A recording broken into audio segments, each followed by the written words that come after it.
Flight Sports TV, man. That's my dude. I rolls with him. You heard what the man said. It's Flight Sports TV.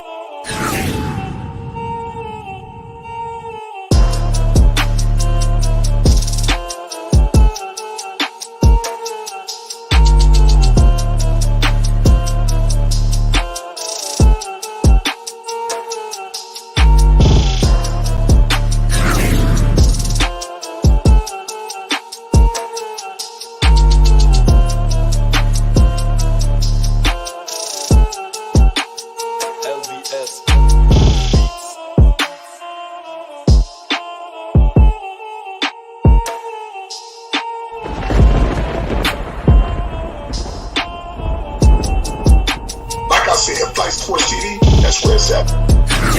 Flight Sports TV.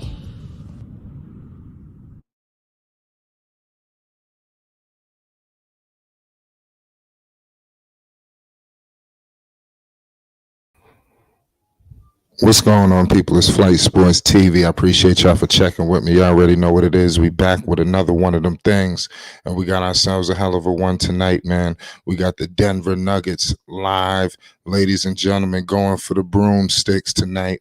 They going for the dustpans, and they going for the trash canisters, and they looking to dump the Minnesota Timberwolves in it. You know, Minnesota, man, they had themselves a tumultuous year. You know, they didn't close it off well. You know, Edwards got hurt. You know, they slipped up in the standings. I guess they were lucky to even make the postseason, if you ask me. Salute to Basil. Love Basil. Appreciate you. I mean, I'm going to check that right now for you. You know, but just like, it's just a crazy situation that's going on in general with everything. Salute to Basil Carpenter Jr., you know, with the donation, man. Like I said, Flight Sports, we doing big things. You know, I want to appreciate all y'all, you know, for rocking with Flight Sports TV as we, you know, continue this journey that we got going on. It's just the beginning. You know, we doing something truly special around here. Y'all know that. You know, we had an action-packed evening last night as well. You know, for Flight Sports TV, we can't underestimate that at all. For Flight Sports, we did a great job. It was a hell of a fight night. Ryan Garcia just, you know, he had to take the knee, but we'll get into it later. I want to thank everybody who tuned in yesterday to that. You know, it was a hell of a day. I can't wait to have many more nights like that with the people and bringing on extra fighters. Make sure y'all stay tuned. You know, we got to have the undefeated champion, Floyd Schofield, you know, stopping by Flight Sports. Stay tuned. I ain't saying nothing right now. You know, today's still Sunday. You know, it's Flight Sport. Hope everybody having a good evening. It was a whole, we patiently awaiting. We're getting in store for the basketball game is coming up.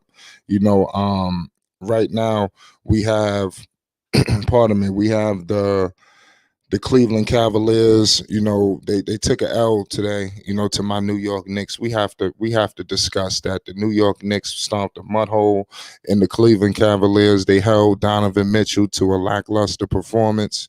You know, the Golden State Warriors, say it ain't so. They counted out Golden State. They thought it was over. They started already, you know, getting the funeral arrangements together for Steph and them. But they saying, hold on. The dynasty ain't done yet.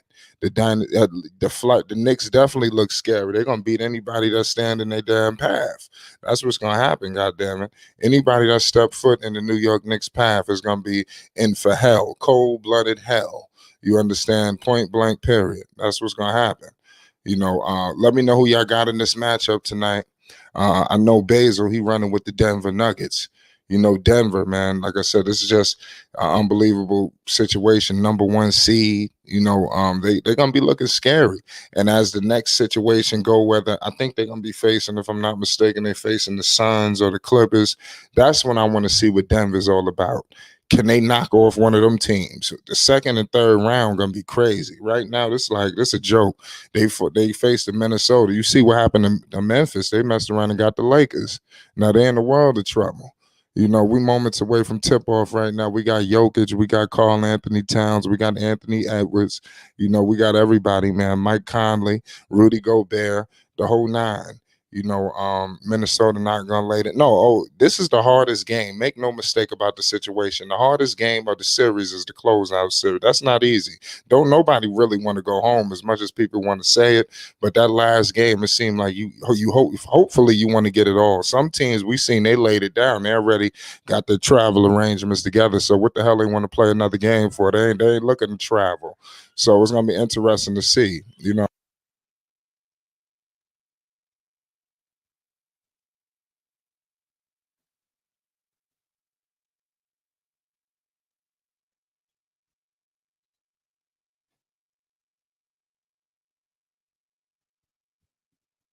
Salute to everybody in the building right now. We moments away from tip off.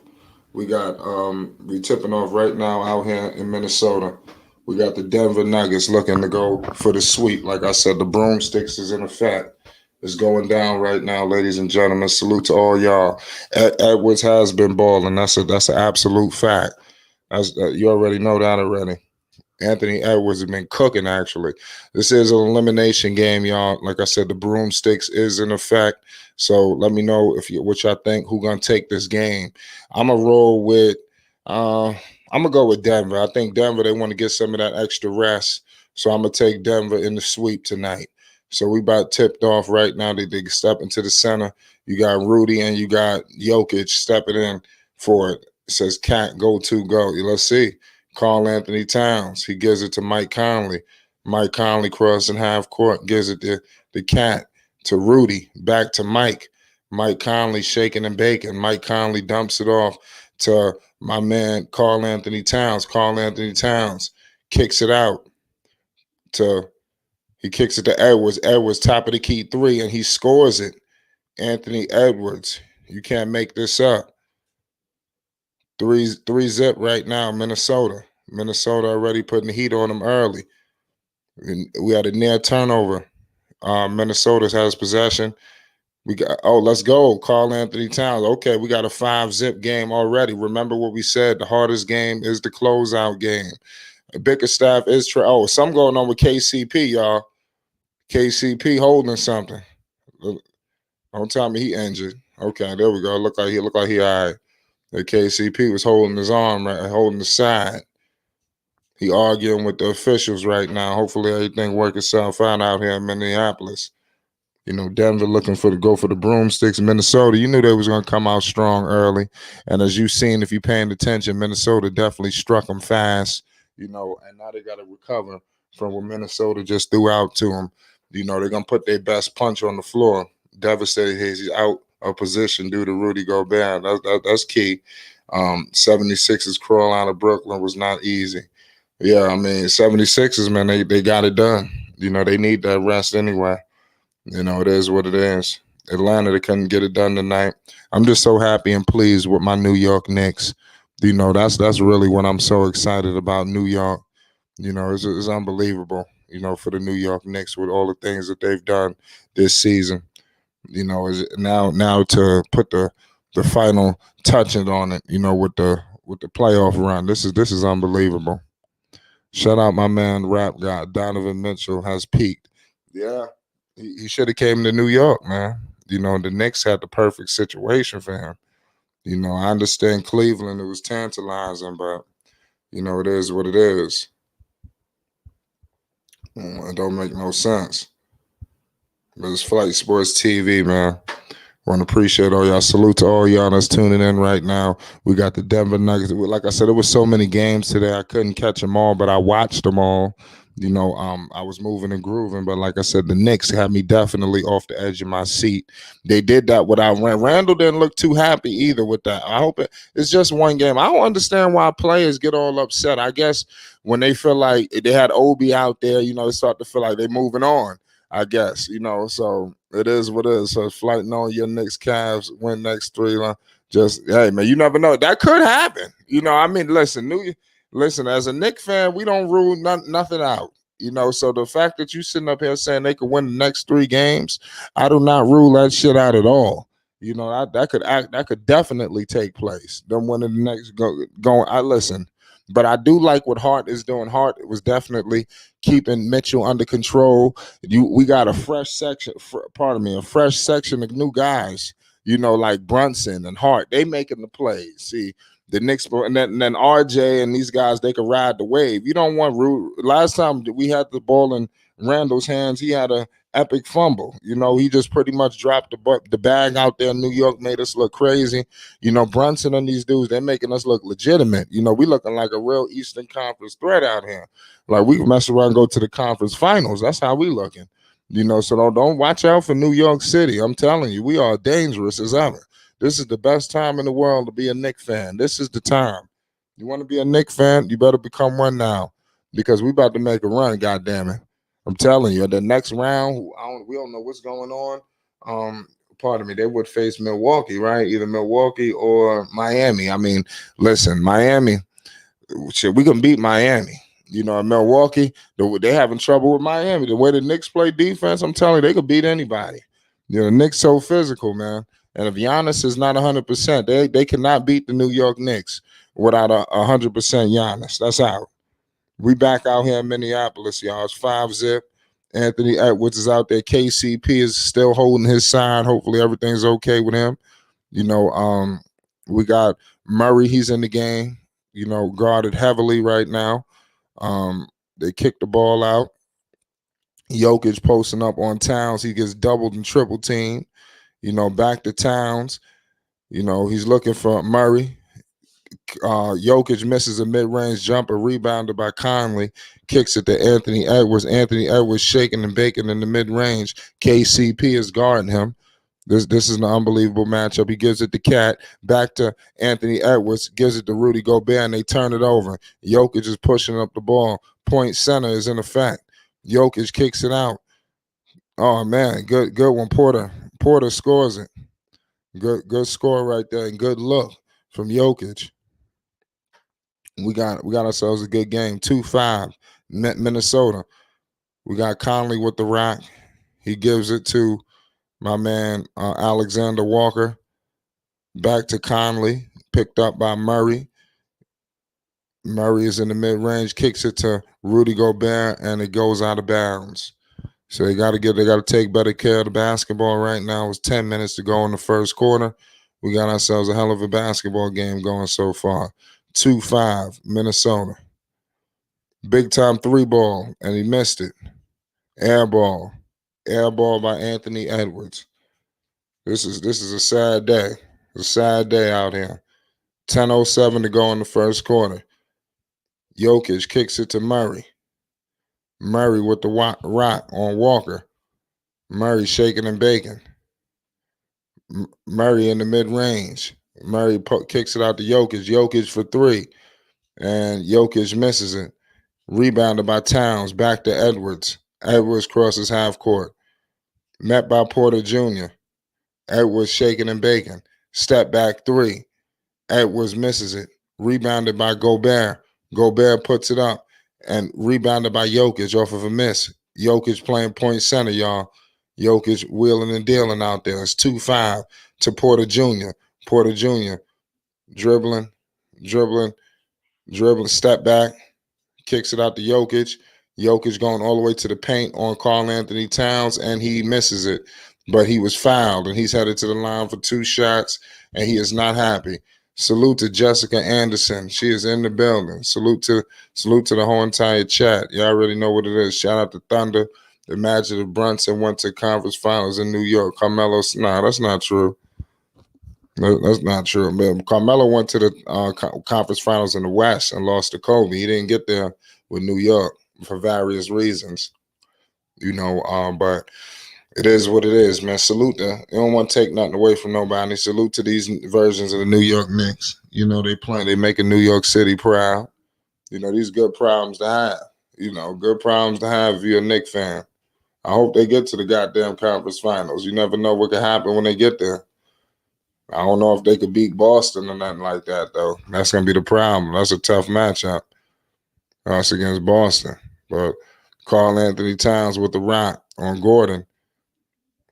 Kicks it out to Gobert. Gobert misses a layup. Jokic rebounds it. Jokic playing point. Jokic in the mid-range. Dumps it off to Murray. and a moving screen on Jokic. Yeah, Jokic was moving a little too physical out there. He need to slow down. Way too physical. The physicality is crazy out there. Salute to everybody that's rocking with Flight Sports TV, man. Appreciate y'all for tuning in with us tonight. We got ourselves a great, unbelievable, night, in store. Like I said, a great game. We had a series of great games. We couldn't catch them all, but we could break them all down. And that's the best part. It's Flight Sports.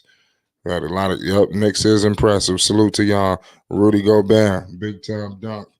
7-3, Minnesota, pardon me. 8:35 to go. Jokic posting up on Towns and he gets double teamed. He's taking care of the basketball. Porter Jr., he misses a three. Rebounded by Anthony Edwards. Salute to the Zen Master. We got my man Karl Anthony Towns back to Anthony Edwards. Anthony Edwards kicks it out to Towns.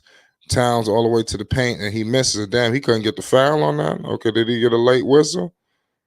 Okay, I'm about to say, damn, they're not respecting Towns at all. We got to get this dude the whistle. So we got Karl Anthony Towns. He's headed to the line, looking to go up two more. You got the Nuggets having a huddle, and Alexander Walker invaded it. Unbelievable. Salute to the young guy. 3-7 right now, 8:12 to go in the first quarter. Towns is at the line for two shots. Both teams feeling each other out. Nobody really jumping out ahead. But I definitely see that Minnesota don't want to go home. They playing like that. Hopefully they can sustain this as we get closer and closer to the tail end of this game. That's very pivotal, especially if you're the Minnesota Timberwolves. Gobert didn't fit in my opinion. They just got him for paint intimidation, and even then it didn't work. Dudes were still attacking the paint. Damn. It's 3-9 Minnesota. Great game. 8:05 to go in the first quarter. Big time screen. They're moving the basketball to Jokic. Jokic, damn, he wanted to foul on that too. He missed the layup, y'all. So they letting them play a little bit out here in Minneapolis. They got to give the Timberwolves some calls. They need some help. Yeah, but looked like it was a collision on the floor. 7:44 to go. Towns and crew is laughing. What's good, y'all? I'm new here. Salute to my man Jay Thomas. You done stumbled to the right place. It's Flight Sports TV. Yep, you came to the right place. Salute to all of y'all. It's 3-9. Great game going so far. We got my man Gordon in the mid-range. Gordon scores it off the backboard. Great play right there from Gordon. Denver is cutting in. It's 5-9. It's still early. 7 minutes to go in the first quarter. Much respect to all of y'all. Appreciate all y'all for tuning in with us tonight. It's Flight Sports TV. Winner go home scenario right now for the Minnesota Timberwolves. Are they ready to play another day, or do they want to go home? And that's the question that will have to be answered tonight. It's Flight Sports TV. Great game so far. 5-9, 7:05 to go. Towns is finally getting him some rest. As the Jokic playing too soft. Let's see. He got to pick up his play. That's all. 7 minutes to go. We got Mike Conley moving it to Edwards. Edwards coming in the paint. He turns the basketball over. Jokic outlets it to Murray. 3-pointer from Porter Jr. and he bricks it. Rebounded by Gobert. Anthony Edwards coming up with a lot of pace. Anthony Edwards kicks it to Alexander Walker. Screen with Gobert. Alexander Walker with a floater, and he scores it. 5-11, Minnesota. We got Jokic all the way to the cup. Yes, Jokic scores it. Jokic with a big-time play. Great play from Jokic. We got good possession going on right now. Good kick out to my man Mike Conley. Mike Conley kicks it to Anthony Edwards. Anthony Edwards scores it. Big-time three from Anthony Edwards. They needed that. Great play. 7-14, Minnesota.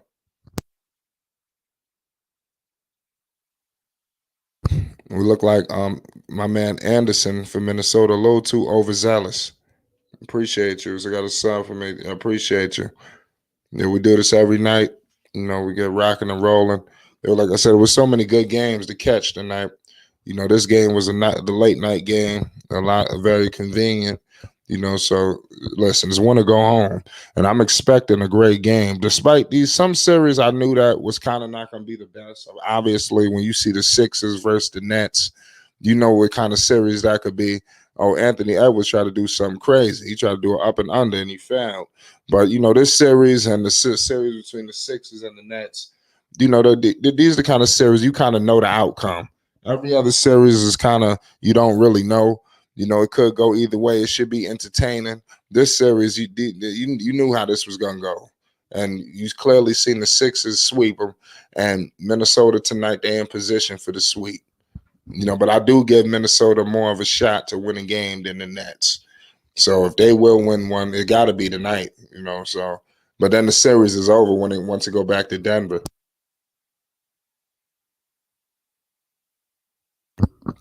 Jokic with a big time play.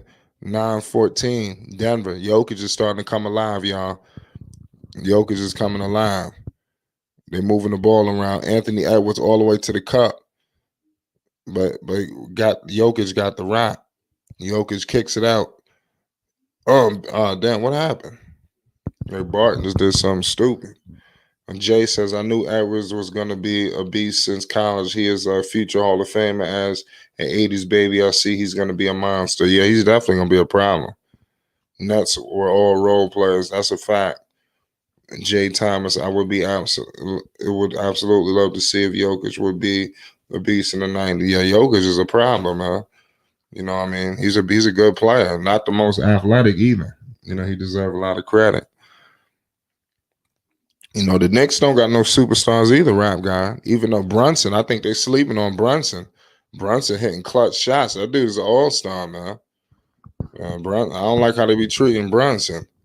I'm telling you, let him keep this up, man. Brunson is a problem. He gonna make the all-star team. He the reason why the Knicks is like, gonna be a conference finals threat. I'm telling you, this dude. And then you got Hart. Like Hart don't mess around. Hart out there playing defense, like his life on the line. That's New York Knicks basketball. Go out there and play defense like everything is on the line. We got a great play right now. Mike Conley, they moving the ball around. Big time miss. We got the ball moving out right now. They playing very well. Oh man, Gobert just blocked Jokic. What a play. What a play from Jokic. Anthony Edwards kicks it out to Kyle Anderson. Kyle Anderson misses it. Rebounded. Minnesota got possession. 6-point game. Jokic posting up on Anderson. They need to switch this matchup. It looked like they gave him the foul. It's crazy what's going on. They're giving Jokic all the calls.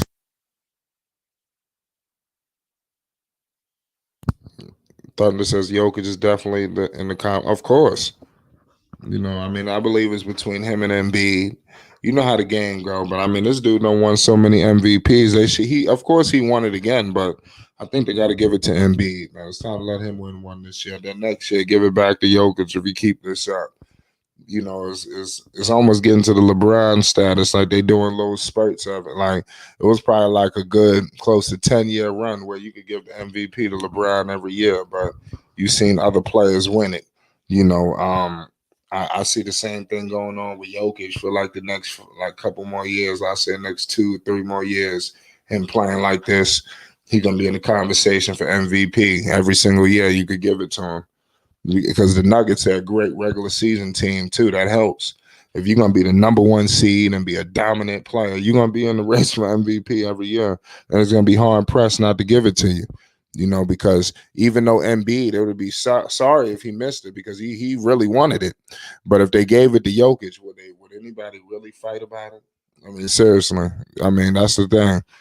It could go to both of them. They don't do co-MVPs no more. They need to. They need to get back to that. It's stupid that they don't do that. Oh, man, turnover. KCP acting clumsy. Anderson, he bangs it. 19-13, Minnesota. 3:15 to go. Jokic went the rock. He up by the 3-point line. He moving and grooving. Minnesota. Good play right there. Anderson's pump fakes a three. Kicks it out. Screen and roll. Big time play right now. Anthony Edwards shaking and baking. Anthony Edwards. Oh, man, he was fouled. Anthony Edwards headed to the line for 2 shots. The score is 13-19. Can Anthony Edwards increase this lead? Time will tell. We headed to a commercial break. Teams are playing very well right now as we round off the tail end of the first quarter. 2 minutes and change remaining. Let me know in the comment section what's your thoughts on this matchup. How y'all feeling this game? I'm definitely this game is exciting in my humble opinion. It don't get no better than this right here. It was like I said, a lot of great basketball on today. We'll run down the schedule tomorrow. Tomorrow's schedule, you got 2 games. You got at 7:30, you have the Milwaukee Bucks taking on the Miami Heat. Can Milwaukee save their season? They don't want to go down 3-1 to a Pat Riley-led organization. That would really hurt them. They'll be taking on them tomorrow. And then, obviously, for the nightcap, you have the Memphis Grizzlies versus the Los Angeles Lakers, which should be just crazy. Back against the wall for Memphis. The Lakers, they know what's at stake. So we got ourselves some good games. And then, like I said, Tuesday's matchup is going to be just wild, especially depending on what happens. It all depends if Minnesota can hold on to this game. If they can hold on, they straight. But it is what it is. How about Golden State pulling out that gut check game by 1 point? Give them major props and credit. I thought they wasn't going to be able to do it, but they did. So credit them for that. Shout out Johan Desir.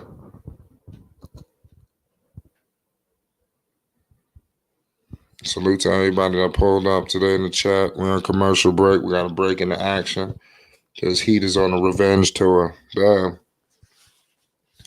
I see that. Serious revenge tour. Don't make no sense. Salute to all y'all. Playoff coverage. 2023 NBA playoffs is in full effect. We got game 4 action right now. Like I said, so many good matchups and better matchups to come. It only gets better, next round, it only gets better. That's all it gets better from here.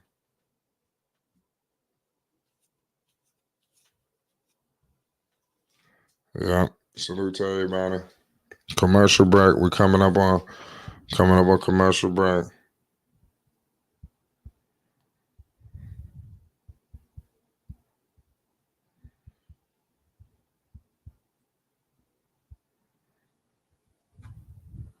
Yep. Shout out to Jessica. Salute to everybody. It says the Nuggets were the first seed since February. That's a big factor. Man, they were holding on to the number 1 seed for a minute. And they don't look like they're trying to give it up either. That's very pivotal. Very much pivotal in this kind of matchup right here. This is a key matchup.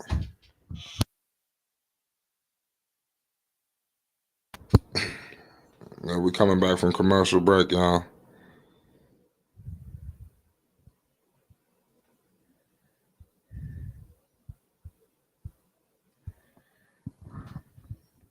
Salute to all y'all.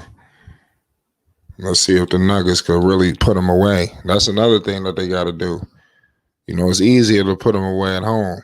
But how about putting them away right now? Get that rest. Yeah, definitely. 13-21. 2:30 to go in the first quarter. We got Gordon with the rock for Denver. He kicks out to KCP. I mean to Green, pardon me. We got Brown with the rock. Brown with a big time step back and he missed it. That was a bad shot, a bad possession. Minnesota pushing the ball. Anderson in mid range. He turns it over. Brown strips him. He's headed over. Oh, big time bang from Brown. And he out here talking trash on the way back. Wow. Prince kicks it to Anderson. Anderson in the mid range. Look like they turned the basketball over. Minnesota with the backcourt violation. You don't need these kind of possessions in a game like this. This critical. You know, the game is too critical, you know, to do these kind of stupid plays. That's the last thing that you need in this situation is to make idiotic, dumb plays, you know. That's what we need to get in and get you. You made this. Salute to all y'all that's in the chat.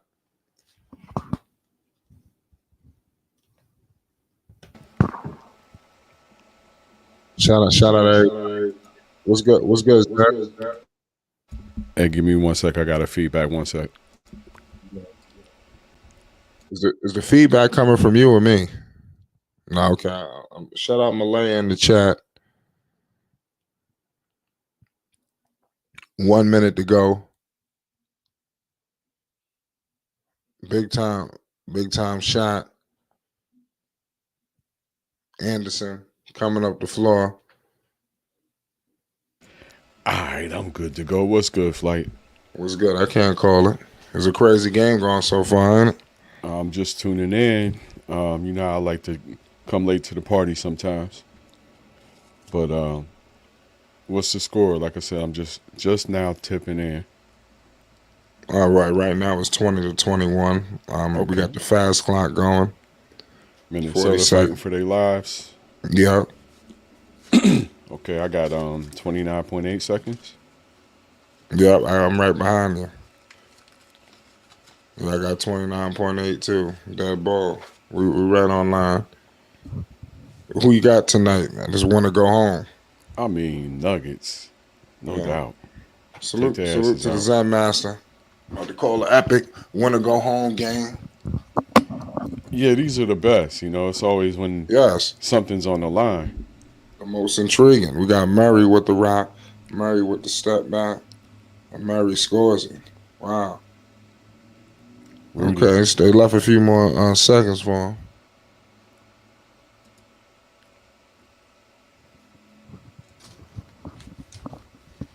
Hit the pause. You got Rudy scoring yet? Yeah. Okay. It's over. I got 22-23. We got a break in the action. We had ourselves a hell of a night tonight of basketball, Zan. Not just this game. We got the Knicks, the Warriors. Those were the two marquee games, obviously. But let's see what happens tonight on this crescendo. Well, you know, I do want to pay homage, and with that, I got my official apology tour beginning tonight with the New York Knicks, and you have to. You have to. I mentioned you. I mentioned Jalen Brunson. That video will be dropping in about, well, let's say 7:45 on the West Coast. It'll be dropping tonight. So make sure you head over to Black Basketball Channel and subscribe so you get that notification. But yeah, official apology tour is underway. Kawhi Leonard is officially off my list. So that's one I don't have to apologize for. He actually turned out to be what I thought he would be. And, you know, as the playoffs go, I think we can probably whittle this down one or two teams. But the Knicks absolutely deserve that apology right now, along with the Sacramento Kings and Sacramento in general. So, right, yeah, those are the teams. The first two teams on this apology tour is the New York Knicks and the Sacramento Kings. Right. I mean, the New York Knicks, they really stepped on them tonight. They beat them down. You know, they tried to give Garland credit, but they did a number on my man Mitchell. Yeah. Yeah, he did not have a good shooting night, to say the least. Yeah, I mean, I see the people out of the arena now talking about, don't you wish you'd have came to New York? That's good. They gotta make him feel it. He should All have came right. to New York, man. I mean, that was stupid. I mean, he didn't fight. I mean, it was some of his fault, and like it Yeah. was. If he would have said, "Hey, I want the Knicks," he would have been on the Knicks. He didn't fight. He just made it look like, "Hey, man, these the teams," and I think he leaned more because he was working out with Garland. I think that summer, Mm-hmm. so quietly, I think he was pushing for Cleveland instead of New York. Maybe it was a money move. Did it make a was Cleveland offering something New York wasn't willing to offer? Because that I, could have been a I think factor too. I think the problem was all of the stuff that they wanted the Knicks to give up. They was trying to Mm-hmm. take our whole team. It Mm-hmm. was like you want young players or you want picks. You Utah want wanted you too want the much. picks. Yeah, it's like they tried to take it all. Right. Right. Right. They tried to treat the Knicks like they was back in the days, with Steve Mills and Mm-hmm. doing all the stupid stuff that they was doing. Well, we all got that, that stigma of the Knicks that we're all having to shed now. That it's deserved. Let's not act like it's not deserved, but we're all having to shake that stigma. It's just like any other bad team that's bad for a long time. Like nobody believed Tampa Bay was going to win a freaking Super Bowl ever. Never. It happens, and eventually every organization can turn around. So hopefully this is it for the Knicks. Um, Nobody should be stuck at the bottom forever. The Kings were stuck at the bottom for 16 years. This looks like their turnaround. Let's hope it stays that way. I get tired of seeing the same teams dominate the NBA year in and year out. Same here, son. It's Yep. 22-23 right now. 12 minutes to go in the second quarter. Hmm. We're getting things started. Like I said, Murray is back. It's good to see him back in the postseason, looking to make an amazing long run for the Nuggets. The Nuggets is a team they've been knocking on the door for a long time, but can they finally blow the doors off the hinges? Murray posting up on Alexander Walker and couldn't convert. Walker bringing the ball up with some tremendous pace, kicked it out to Torian Prince. Torian Prince, he misses a layup, I but think he, Aaron. I think yeah, Aaron Gordon was the spice that the Nuggets needed, man. They were holding on to Will Barton too long. I right. think Aaron Gordon was the upgrade that they needed, and he's paid dividends for them. Never Yeah, seen him have a better year. who you said Gordon? Yeah. Yeah, he had a better year last year. I think he was traded mid-season. Hmm. Or was it like, yeah, it was last year. And then I don't think he really did well because I remember in the postseason they played the Suns, I think. I Right. think they lost to the Suns, right? Who the hell Um, who went to the Honestly, not finals last sure. year? The Suns? No. The Warriors. The Warriors. They lost to somebody or whatever. It was like whenever he was brought there. This is Hmm. a while ago. This might have been 2 years ago. I mean, Yeah. but I remember they played the Suns. I don't know when the hell that was, but I remember Jokic got hurt and he was in the game and he didn't do nothing. Yo, let me turn off that crazy ass eye contact thing, man. That shit funny as hell. I don't know if you noticed my eyes looking all cartoonish and shit, but it's this effect I was using that can make you look like you're looking at the camera when you're not. Wow, nah, I didn't peep it. Yeah, go back and check it later if you got time. It's probably gonna look real funny. But I got 24-24 Jamal Murray with a turnaround right at the stripe. Looks like he was fouled too, so it's going for a 3-point play. I got him Yeah, taking same his here. free throw as we speak. Same here, Murray. Like I said, Murray, he fought hard to get back in the league or get Yeah, back he on the did. court. Yeah, he did. Yeah, It, let's it see. all depends on the injury. They can fix ligament damage, and most things can be repaired. And some of the stuff that we think can't be fixed now will be fixed within the next couple of years. Right, yeah, some of these injuries, Yep, like the ACLs and all that, it's gonna be a joke. Faster recovery. yep. They come back quicker in the NFL I'm hoping or for that ACL. the stem cell treatments produce, some desired results for players like Lonzo Ball. That's what I'm Yeah, hoping man. for. Let's see. Let's see what happens with this situation here. Hmm. That he just endured. We won't know anything, I guess, until I guess towards the end of the summer. I guess midway end. Let's see. It's gonna be interesting to see. Yeah, in my opinion, it's something that they should be able to do, flight, at this point. So there's hope. What'd you say? in my opinion, it is something that they should be able to do at this point. Yes. It don't make no sense why it can't get done. So If it's a will, it's a way. yeah, I'm optimistic about his outlook because of that. Because I think that the medical science is probably at a point where he can regenerate, regrow Right. cartilage. They're doing some wild shit. Restoring vision in blind mice, reversing age, you name it, they're doing it. Yeah, they got a lot of crazy things, right? He said they reversing age. Reversing age. They show. I seen this the other day. They had these two mice that were the same age. One of them was treated and the other one wasn't. And the one that wasn't was all gray and wrinkled and shit. The one that was treated was like young and healthy. Wow. Crazy. I got 28, 27 Taurean Prince taking free throws. Just made his second. 29, 27. Same here.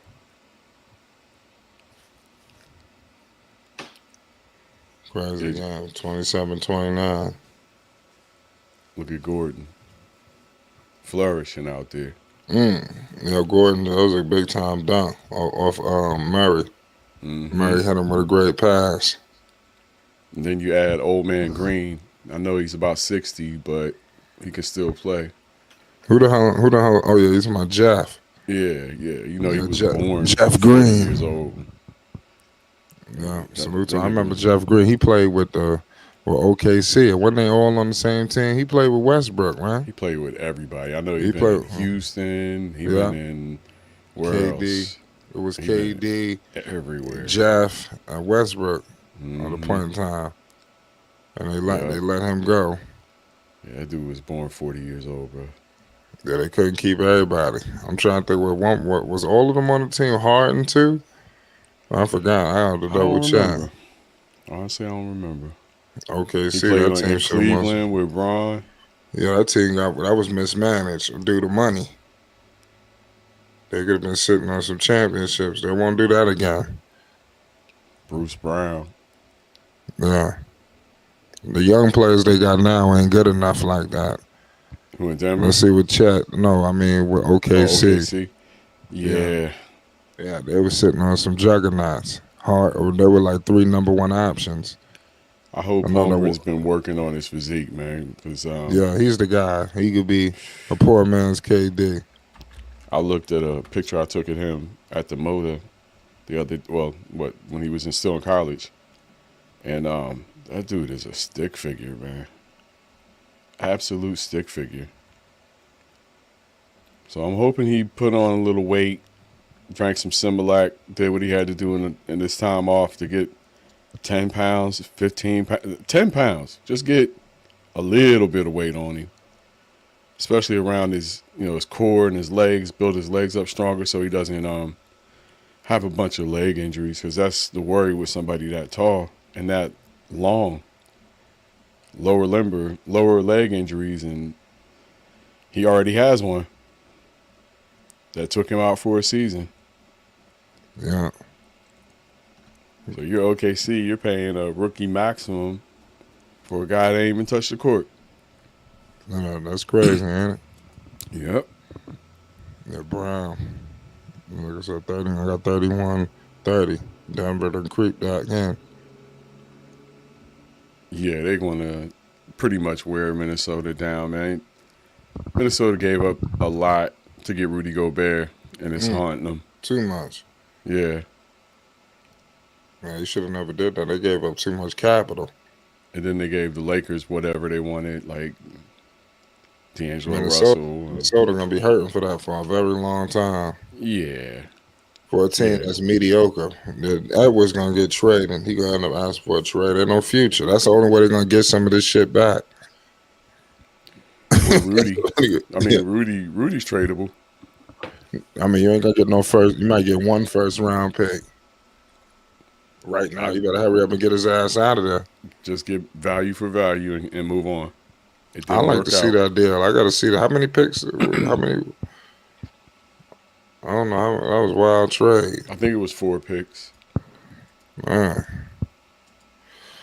They gave away too much. Yeah. Just like I said, dollar for dollar on the contract at this point. You ain't getting nothing else for him. Yeah, I mean, I was just silly. That made absolutely no sense. Salute to everybody in the chat. Shout out Thunder, J. Thomas, CWE, Basil, everybody, man. Love. Chuck Morris. Unbelievable night of basketball. Minnesota, you better come with the halftime entertainment tonight, or we gonna be judging you. Mm. I see your little weak dancers out here. Better come with it. And Prince is gone, so I don't know who they gonna bring out. Mint condition, We're going to find out. Jimmy Jam and Terry Lewis. The Jimmy Jam and Terry Lewis. Then Chris Rock say ain't nobody black from Minnesota but Prince and Kirby Puckett. That's possible. Salute to my man Black GMS from out there in Minneapolis. I got a cousin out there too, as a matter of fact. Salute to Stephon. Yeah. The Warriors, man. Told you, can't count them boys out till they dead. That dragon is back. They are back, Flight. As soon as Wiggins came back. You said can't count them out till they dead. Yup. And as soon as Wiggins came back, click. At this point, Golden State and Denver are my favorites in the West. Phoenix, right there with them. Those three. I'm with you with that.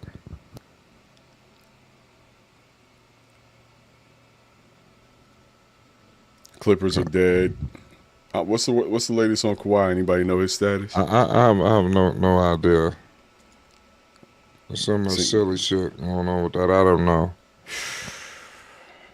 Man,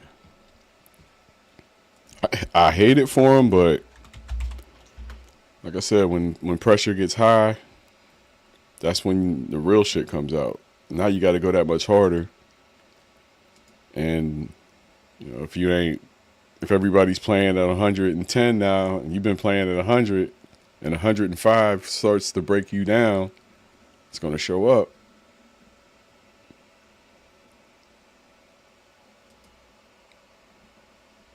Kawhi is cool at 100, but this playoff, I don't think he's built for it no more.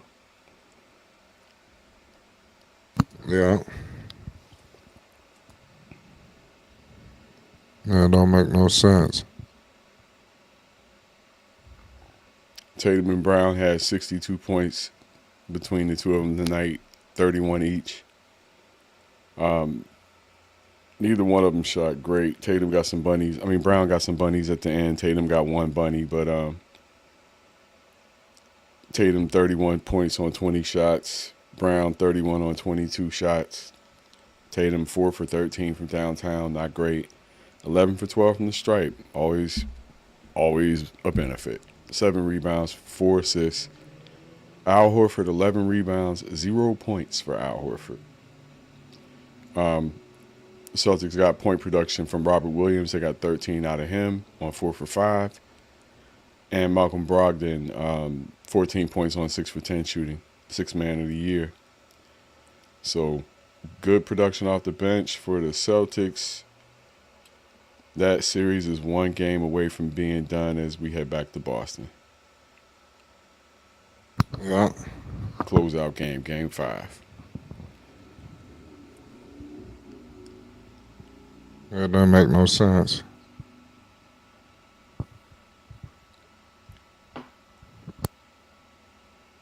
You think the first round should be shorter? Best of 5? Nah. I think the first round is pivotal. I think the problem is you have some bad matchups. Some first round matchups be good. You know, you're gonna get it. You're gonna get some. This is how it's supposed to be now. The first round is supposed to be easy like this for the Nuggets. Right. You know, right. the teams like Memphis. They should have an easy matchup too. Yeah, But they found themselves in hell, and they're gonna be fighting like they in the fucking conference finals.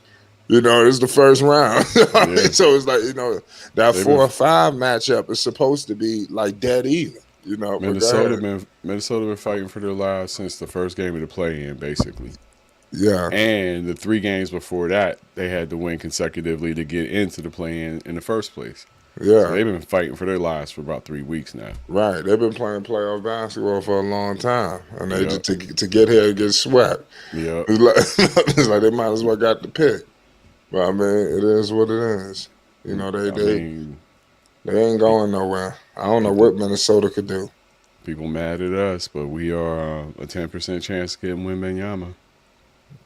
It's possible. You never know the draft. You never know how the balls bounce. Pause. Yeah, Never know. I'll take it. At this point, I'll take it, and I'll take the trade of the pick. Or if we decide to go the other direction, let's say we end up with number 2 and we want Scoot Henderson. Damian, it's been nice. Time to flip the script. Yeah. I would settle for Scoot Henderson in the rebuild or Wembanyama plus the current team. No, I'm with that. I could agree with that. So that Wembanyama. And I'm hoping he can be what he's supposed to be, but you know the history with Portland and high draft picks. Aside from Damian Lillard, we ain't really got it right a lot. Worse than most, in fact. Right. You ain't lying about that, man. It's a crazy game going so far. Salute the Knicks, though, making it all the way back. How long has it been since the Knicks been in the playoffs fight? Man, a very long time. They was in the the other year, not last year. They lost to the Hawks in the first round. Okay, so they was just getting started up at that point. Yeah, it's definitely a new look for the New York Knicks under Tibbs. He's making them a perennial playoff team. That's one thing I give Thibodeau. They keep saying, Tibbs is this, Tibbs that. He's made the Knicks a consistent playoff team. Him and his unofficial assistant head coach, Derrick Rose. Yeah, eventually he got to hang it up, but it's good that he's sitting next to Tibbs. Shit, I'm gonna play the Udonis Haslem role. As long as y'all let me sit on the end of this bench and collect the check, I'll wear the uniform. Udonis Haslem might have created a new thing. Sitting there getting a paycheck, being the assistant coach with a uniform on. Yeah, you ain't lying about that. And Thibodeau and Rose roll like that, so I can see that happening. As long as Tibbs is head coach, Rose will be on that bench. Yeah, yep, you ain't lying about that. Tibbs has been a good coach for him. A reliable guy. Mm-hmm. He's got his back. When Rose was on his way out the league, people thought it was over, that he had a resurgence. Yep. Where he started playing better. He wasn't dunking no more, but he was still elite at the rim. Like, he was finishing at the rim, but he just wasn't dunking. Yep. That's a true skill. Thibodeau had him in Minnesota, right? Or was it in Chicago? I don't think Ted was his coach in Chicago, was he? Nah. I'm pretty sure it was Minnesota. And then they kind of both went to New York at the same time. One followed the other to New York. Yeah. Say that last point. I think one followed the other to New York, Rose and Thibodeau. I can't remember which one went first, but one of them went and then the other one followed.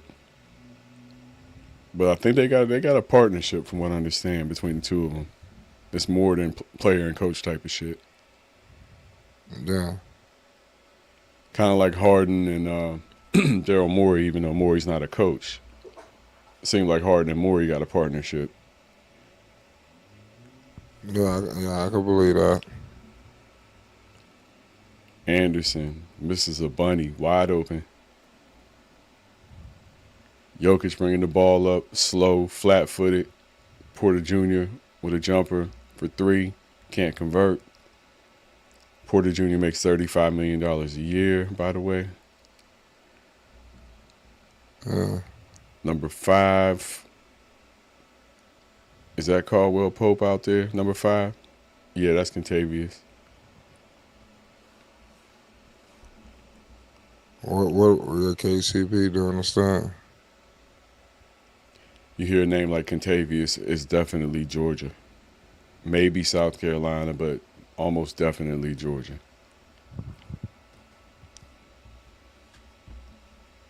And that's exactly where he's from.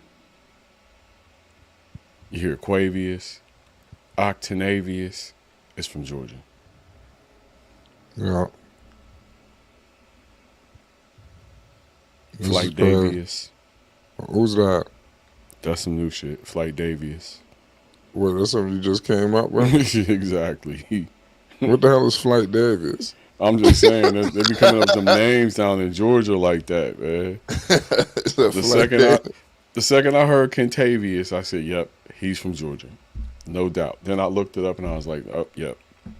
Spend enough time there as you have, you'll pick up on them things. Yeah, for sure will. Like sweet tea. Yeah, sweet tea. 4:59 to go, ladies and gentlemen. Nuggets is up 2 right now. We cat looking to get back in this game. Crazy situation. You know, with all this basketball taking place. Yeah, your Celtics survived. Yeah, they're taking care of business, man. I can barely watch that series, to be honest with you. Yeah, why? Because Atlanta? Yeah, it feels like this series. Yeah, Atlanta, basically, yeah, you're right about that. Atlanta, to me, they always a team that people count out and they always end up creeping back in the game, creeping back in the series. Like, I was surprised that they won game 3. Well, I kind of wasn't, but I thought that Atlanta was going to fool around and win this game, too. I was say, damn, they about to push y'all ass to the edge. Yeah, I didn't. I would hope they didn't let that happen today. That would have been a little bit more first round pressure than I'm looking forward to be honest with you. So I'm glad they took care of business. Now they better go home and act like they've been there before. Pope for 3, 43-40. Yeah, Celtics, man, they've been all the way to the finals. So this playoff shit, they need to. I think at this point they're going to be cool about it, and they're really just looking for the finals, and that's their heads are there. They're going to play who they got to play, beat who they got to beat, but the sting of losing last season is with them. I wouldn't be surprised if it was Celtics Warriors Part 2. Wouldn't be surprised one bit. I would be surprised if the Warriors beat them again. Unfortunately. Right. That would suck, but, you know, I would love it for the Bay, but damn. Now, if Steph wins another chip, LeBron, what's up with your legacy now? What number are you now? Especially if he won it now, because, I mean, they was on the way out the door. Yeah. You know, they fuck around and win it, that'd be like, oh, hell no. Nah. Mm-hmm. They won another one. I thought this shit, after this King series, you think this shit is over. Mm-mm. They just trying to survive. 2-2. Yep. They got their mans back now. It's on. Andrew Wiggins ain't no small piece. Got disrespected for a long time, but he's a great basketball player. Let's put it that way. Another former Minnesota player, right? Yeah. You know how the Minnesota players are. Yeah, leave there and win. I hate it. The NBA they really gotta fix this problem with small market teams, man. It's kind of absurd. And they did put some more rules in, a second tax apron, all this stuff that would make some trades in the past illegal. But we'll see how it all plays out. These GMs are pretty good at gaming the system, and they'll find a weakness. and Right. start to exploit that weakness the exact same way they exploit the other ones.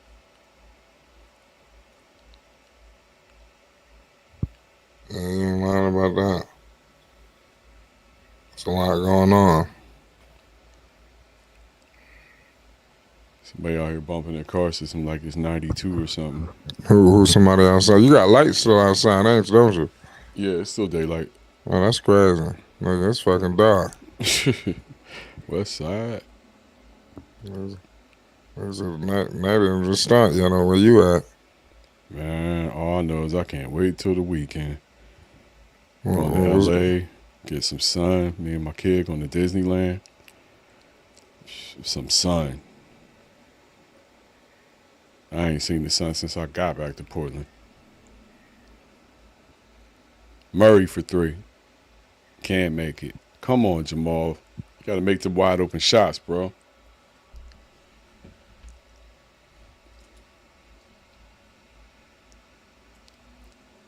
For some people, a wide open shot is harder than a challenge shot, or at least a moderately challenged shot, because they're used to having that tension when they shoot of uh-oh, here he comes. When there ain't no uh-oh, here he comes, it's almost too easy and you lose focus because you don't have that same, I don't know, I guess adrenaline flowing through your veins.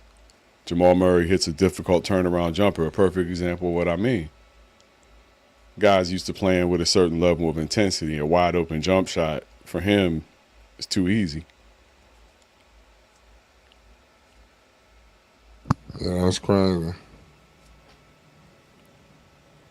Should that make no sense? Pressure. Some people just thrive under pressure, man. Like, you take Kyle Korver and sit him in the corner. He enjoys that. No problem. Jamal Murray can't do that. That's a different kind of pressure. And he can. He will do it to you. Shit, he did it to us here in Portland. Something terrible. Just this season. Last second buzzer beater. Never forget it. Because Dame hit one. Beater, huh? Yeah, Dame hit one on the other end to win the game. So we thought. Don't get no better than that. So when you the one losing, I mean, it's dope, but shit. We was happy as hell. This fool turned around. God damn it. God damn it. 49-48 Denver, 53 seconds on the clock. Edwards on the perimeter, passes to 9, number 9. Can't convert. Murray brings it down court. Sorry, that was Minnesota, not Denver. Murray brings it down court, covered by Karl Anthony Towns on the perimeter. He should take advantage of that. Looks like he's trying to set up a drive. Spins, can't convert.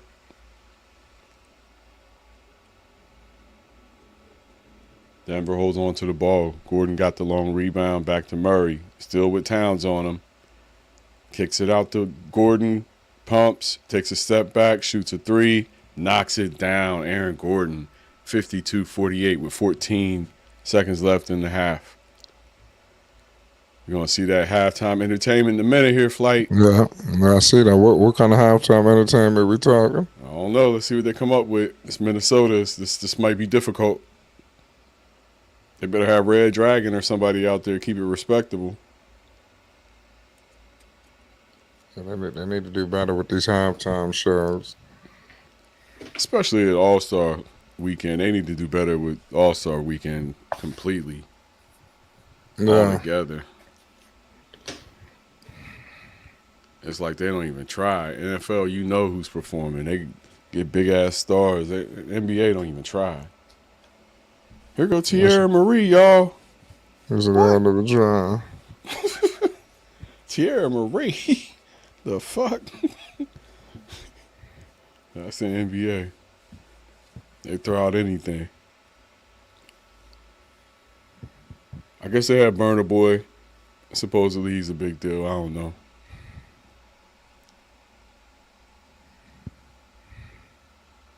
Yeah. Burner Boy. I don't even know that they be having these halftime performances. Oh no, Burner Boy was at All-Star game if I'm not mistaken. I don't know who's here in Minnesota. It looks like they just got a regular entertainer. Let's see let's see what they doing.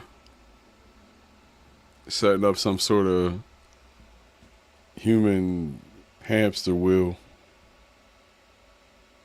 Okay, they cut into the cheesy team videos. This is the stuff you see in the arena on the Jumbotron.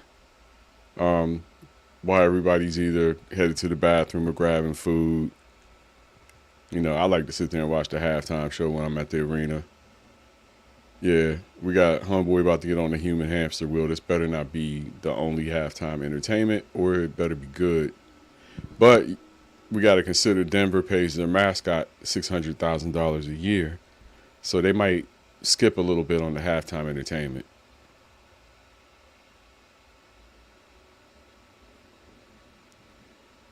$600,000 a year for a mascot. Yeah, it's crazy.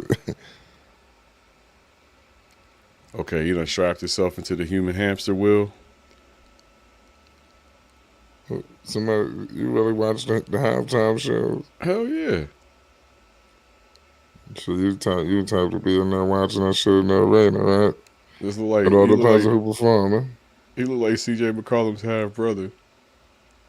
I'm trying to remember who the hell was performing. I went to a fucking game. It was CeeLo Green. This motherfucker was performing. That's a bad. I'm going to give me something to eat. Yo, they had Skee-Lo out in LA at the quarter break, and then at the Clippers game, and then at halftime, who they have yesterday? Oh shit, I forget who they had yesterday. They had another crazy act at halftime yesterday. The Clippers was doing it up. It wasn't the Yin Yang Twins this time, thank goodness. Yeah. So Yeah, nah. nah. Yin Yang was the game before last because I was joking about D-Rock with the towel. He was trying to hide his little hand in the towel. Yeah, what the hell that don't make no sense. I mean, if you had a baby hand, wouldn't you try to camouflage that shit too? Yeah, it's possible. I can get a prosthetic or something, a little robot hand that look normal. You know how you can, on Men in Black, they had the little alien inside the body operating and shit.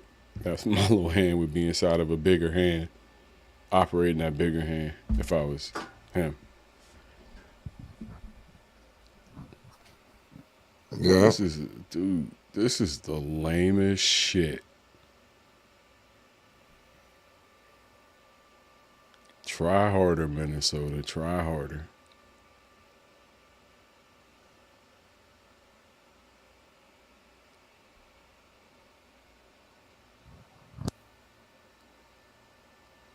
Salute to the chat.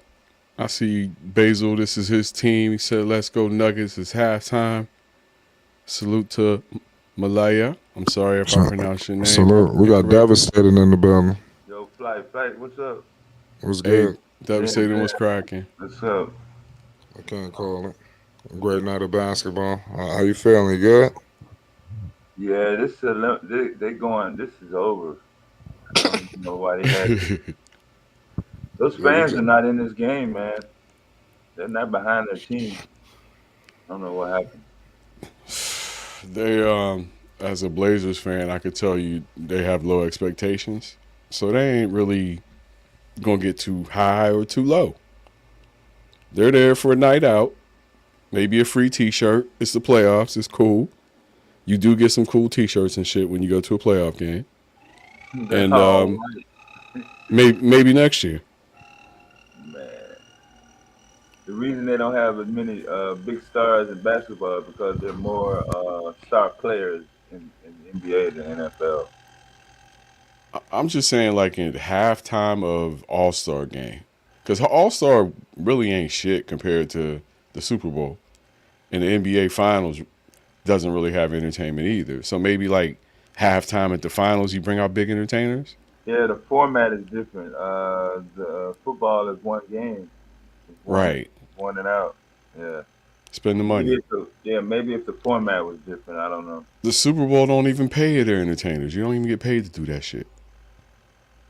So the NBA just got to make it, or at least try to make it somewhat prestigious. But the NFL's viewership is so large that it's a good look for the artists.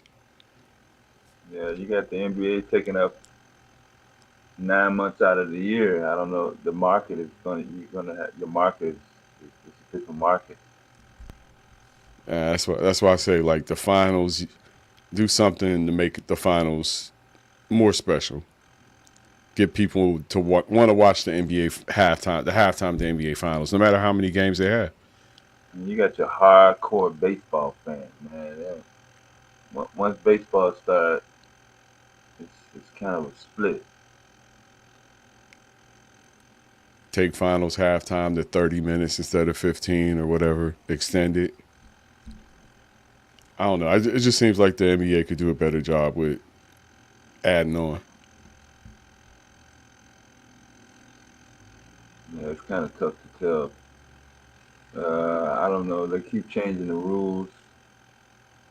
Uh, I'm trying to find out who our marquee dunker is of the league now, since Ja Morant has shown us that he can't even fucking complete a dunk. Shit. Shaden Sharp is one. I mean, Zach LaVine is still one of the best dunkers in the NBA by far. Am I expecting him to dunk on every play? No, no. And anybody who does is risking their health. Let me think of Well, who else. I was doing that with Ja Morant. Now he doesn't even want to dunk the ball now. Miles Bridges was nice. Hopefully he can get back to that.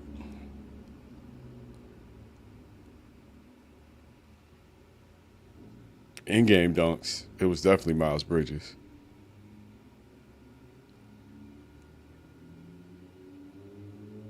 Jaylen Brown, he dunked, pretty good dunker.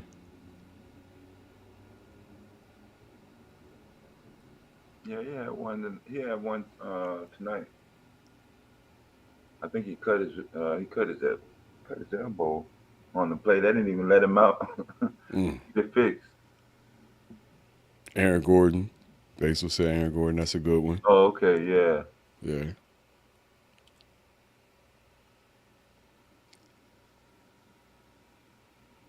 It's not cherished the way it used to be. Man, we're struggling to find those names. Yeah. Yeah. Because it literally is not valued the way it was. The dunkers were the stars. Vince Carter. You didn't even have to be halfway good to be a star as long as you could dunk back in the day.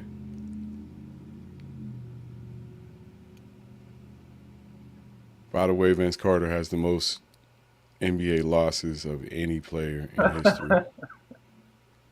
I just happened to see that today.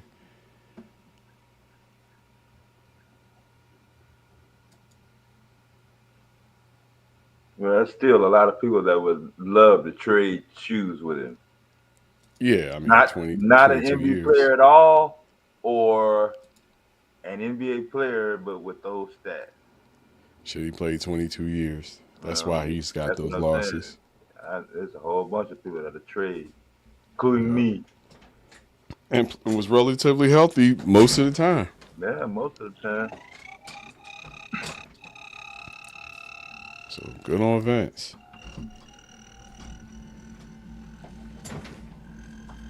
Oh, we got a break in the action.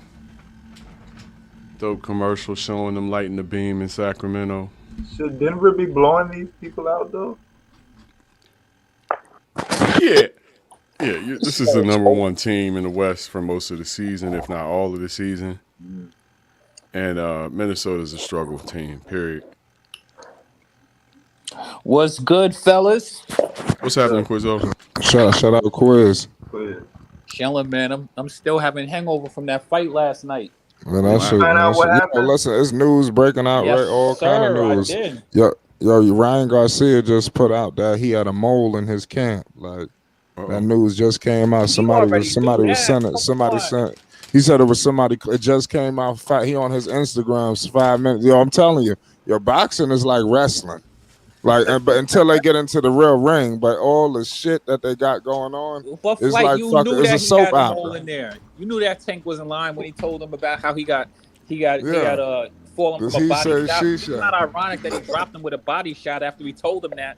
You know what I mean in the face off. Yeah, and he couldn't land that left hook. He was out of range. I mean, that shit was crazy. Let me ask you a question, Flight, because What's you're good? more into the boxing thing. I think that there's something shady going on. How after my man Ryan Garcia lost though, uh you didn't see nobody. You know what I mean? What happened to De La Hoya? What happened to You see, that's a trick. See, that's a tricky subject, and I ain't gonna front. Fuck all that. Like, it's just boxing. Cause I ain't gonna front. Like, I talked to Kid Austin and them, and they be letting me know. You're like, it don't matter if they don't like you. It don't matter. Like, I was talking to his father. I was like, Dad, what? I said, I don't know if this nigga like me. He was like, yo, it don't matter. But I, to be honest with you, man, that was some wild shit. That's why I put out a video that Kid Austin could be next in line. It's unfortunate in this situation in boxing, man. We in the Floyd era. You seen Floyd was there last night, so for everybody want to protect that O. You know, so once you lose that O, it's like you worthless. Motherfuckers, look, it's hard to market a motherfucker who done lost. You know, so, I seen but that's Don King. unfortunate that it's like that. It need to change. He lost to a good dude. They should have stood by him because they would have been up there if he would have won. Nah, but that's still shady though, man. I mean, that shows a lot. Think about it. If Jamonte would have lost, do you think that everybody would abandon him in his corner? Of course not.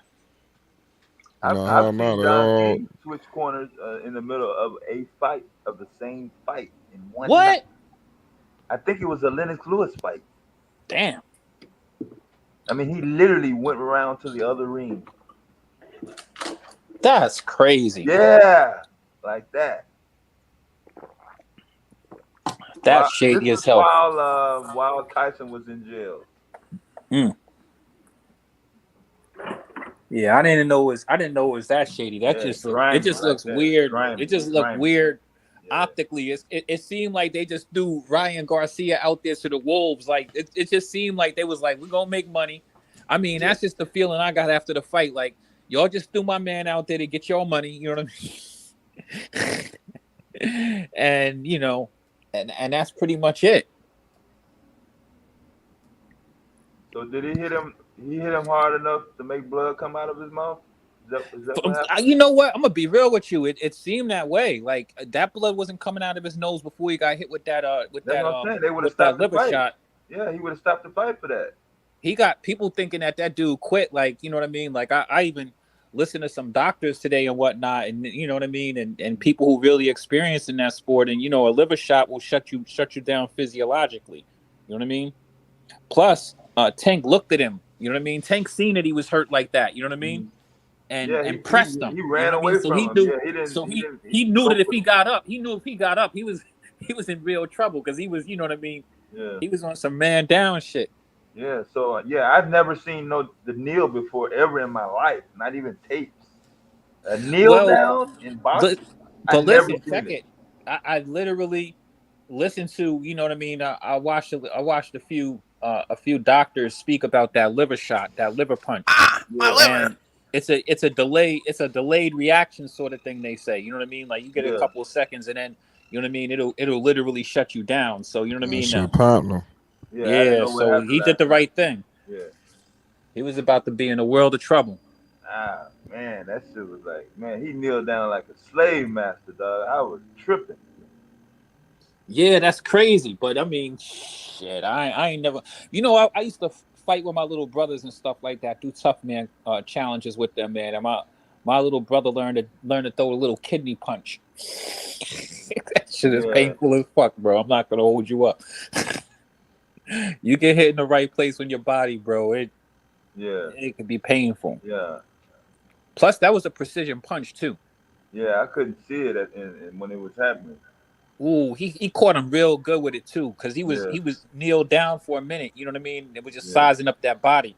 You know, Ryan Garcia really need to add an uppercut to his arsenal. Bad. He was trying to chase him down. He was too. Tank was already on that left hook of his. You know what I mean? Yeah, He was. You already knew that that's his punch, and Ryan didn't. I guess that he hasn't fought long enough to have enough experience to know, man. Like, look, if he would have just kept him on the outside and just boxed him from a distance, you know what I mean? Like, later on in the fight, the pressure would have been on Tank to try to press him, and then you know what I mean. You can get him to make some mistakes and get some counters, because he was able to tag Tank a few times, but you know what I mean. But early in round one. he tagged him a couple times a little bit later than that too, but Yeah, it didn't make a difference because Tank took those punches and the punches that Tank did, because Tank didn't even throw that many punches that fight, but nah, the punches that he did land were very precise punches, and they were both counter punches. yeah, And both of those punches he hit him with were after he slipped, you know what I mean, one of those hooks that he tried to throw. yeah. Plus that punch that he hit him in the liver with, he was trying to punch at the same time. He was literally in a mid punch when he got caught right there, and they say that's when it's even more, when you're even more vulnerable. So when he got hit with that shot, it moved his body off of him. Well, the doctor said that he was showing how your ribs and your liver is right up underneath it. Yeah, the way it's yeah, sitting. Yeah, yeah. And I mean, they analyzed it even with them looking exactly where he got hit at. yeah. And it was like, yeah, that's a liver punch right there, and that shit will, impact your nervous system. You know what I mean? Yeah. Plus, you know what I mean, it's extremely painful. Tank know what the hell he doing. Yeah, Tank knew what he did. That's not the first person he hit with a shot though to that area either. Yeah. That's probably his secret. Well, he's short. You know what I mean? Mm-hmm. And these boxers know. When you're a boxer like that, your hands are registered, so you already know what it is. Yeah. Yep. He knows exactly where to hit you. That's why you can't let him sit around on the inside on you like that. You know what I mean? You're not supposed to do that. And the thing that'll keep people honest is that's the reason why he needs to be in there with a more skilled fighter, like some of those other dudes, like Shakur or even Lomachenko. All of those dudes know that motherfucker gonna lose. The only thing about Ryan, he had the most social media presence. Like, he might be the most popular on social media, but he ain't fucking with Shakur. He ain't fucking with Devin Haney. He ain't fucking with none of them dudes. He gonna. That's a fact. He going to 140. Them niggas at 135. Like, he can't. The same shit would have happened. He can't fuck with no Shakur. Like, nah, hell no. No, I'm saying not Devin. Tank, that's gonna be a good fight. I tell you what, it's like they both will be kryptonite for each other. That's the real fight. Yeah, I'm just saying that there's a lot of fighters that he can fight. Like, all of those dudes we talking about. Tank or Devin, Tank or Ryan. Been doing this forever. He got skills. He's not gonna go down over no bullshit like that. Devin Haney, he don't got the power, but you know what I mean. Like, they're just better fighters out there than Ryan Garcia. Ryan got to work on a lot of shit. That's facts. But it ain't over. I mean, one loss on your record really ain't shit in boxing. It ain't the end of the world for Ryan Garcia. He just need to work on his skills. Like, you know what I mean? Clearly. Yeah, it shouldn't be the end of the world, but it's unfortunate that it is. Well, it's the end for right now. Yeah. But what do you think about the flight? What do you think about this next fight, Devin Haney? Do you think that Devin Haney really got it like that? No, he gonna beat Lomachenko. What makes you think that? Devin Haney ain't really got no I mean, to be honest with you, the only thing with Lomachenko is Lomachenko's old. He's a dude who I think he only took one loss also, and you know what I mean? And he's hungry to get this comeback. You don't know what you might like. That dude is a highly skilled boxer, bro. I seen him years ago when that dude was, to me, probably the best dude down there. I didn't even know about these other dudes. I seen him since back in I want to say 2017 and 2016. I was looking at Lomachenko, and that motherfucker was fire. So I definitely know that dude could fight. But he's just old. He's like 44 or some shit like that right now, right? Yeah, you're right about that. but I mean that means he got a lot of experience. But what it makes you think that Devin Haney really got it like that? I mean, I ain't say. I mean, over him. I ain't gonna say he got over everybody. I think he got it over him. You know, I mean, over Lomachenko. I don't know. I don't really. I seen Lomachenko fight one time. I think Devin is just younger, a little sharper. I just want to see Devin fight Shakur or fight Like go back one of and those dudes. go back and look at some young Lomachenko. That motherfucker was light years ahead of the competition in that division years ago. That dude's old now. That's the only issue with him. That dude can fight though, for real. That dude can really fight. I was watching some Devin Haney clips or whatever. He throws kind of loose punches too, man. Yeah. He ain't got the tightest technique, and he don't look like he got no power at all. Yeah, nah. Like I said, Kid Austin, Devin Haney had some run-ins before. They never fought, but they sparred. You know, it's an infamous sparring session between them two. You think that Devin Haney is better now than he was? Like, usually these are young dudes, so they're usually getting better. Of course, I think everybody getting better. Well, Devin will beat Loma. Yeah, I think that fight is just an easier fight. That's another fight where people think you never know. I mean, usually the fights that everybody know who's gonna win. That'll be the one that'll be a let flip. you know, don't sleep on Lomachenko.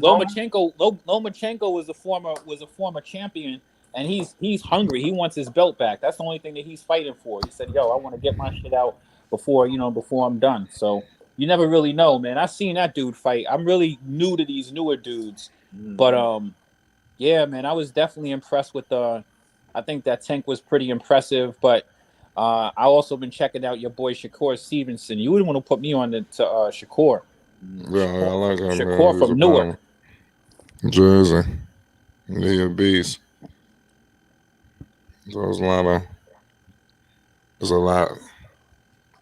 We'll see what it is, man. It looks like boxing is exciting again, though, for sure. Yeah, I ain't lying about that.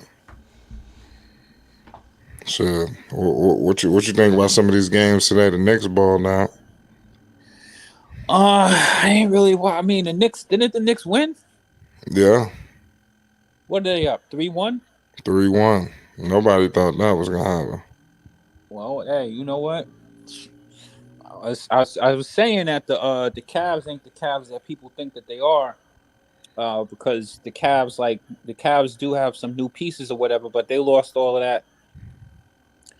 that height and depth in the big positions that they had last year. So you know what I mean. Even though they still got Jared Allen and Evan Mobley, they're just, you know what I mean. Like, yeah, they got Donovan Mitchell, but then they also let Kevin Love leave this year. So I know that the Cavs aren't as deep as they were, and I think that them losing Kevin Love kind of hurt them a lot, to be honest with you. So, you know what I mean? But they still got Donovan Mitchell, and Donovan Mitchell, he laid a fucking goose today, didn't he? Didn't he drop like 11? Yeah, I mean, it's crazy. I don't know what the hell that was about.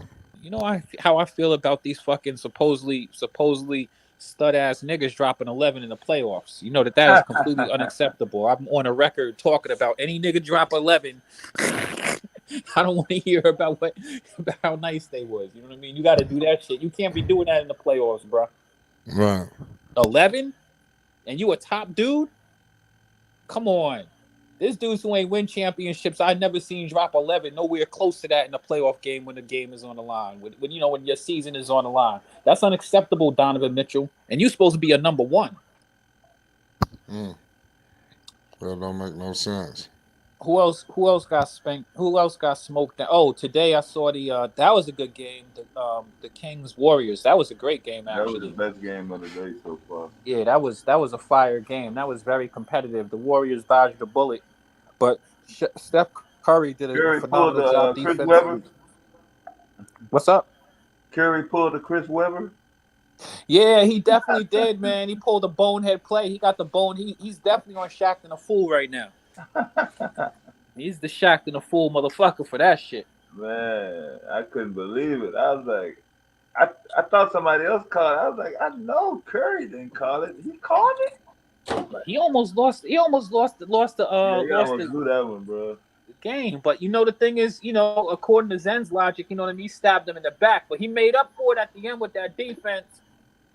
Yeah.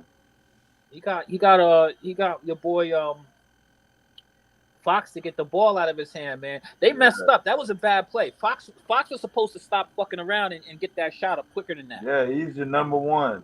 He's the best. He's your best player, no doubt. Whether it's by committee or whatever. That wasn't a good play. They were supposed to isolate him. They didn't really isolate him right. You don't need a three. Yeah, they didn't isolate him. Everybody was supposed to get the fuck out of the way. He shouldn't even have had an outlet person. He was supposed to drag Stephen Curry out there near the half court, get him on the ISO, and Steph Curry was not staying in front of him going towards the hole where he could have hit a mid-range or whatever. And they didn't need to wait till like the last second to hit that shot either. Yeah, worst case scenario, you're at the line. That's the worst case you should have been in. That was not a turnover, not a block or what you did. Yeah. Totally give the ball into some inexperienced guy's hand. You see, he blew the last two shots. So how did? And that was just inexperience. The only reason he ended up passing that ball is because they had bad spacing. Because when he kind of went left, it allowed the other dude to lean a little bit. You know what I mean? I saw on the replay that he thought he was going to be closer to the rim, I guess. Mm-hmm.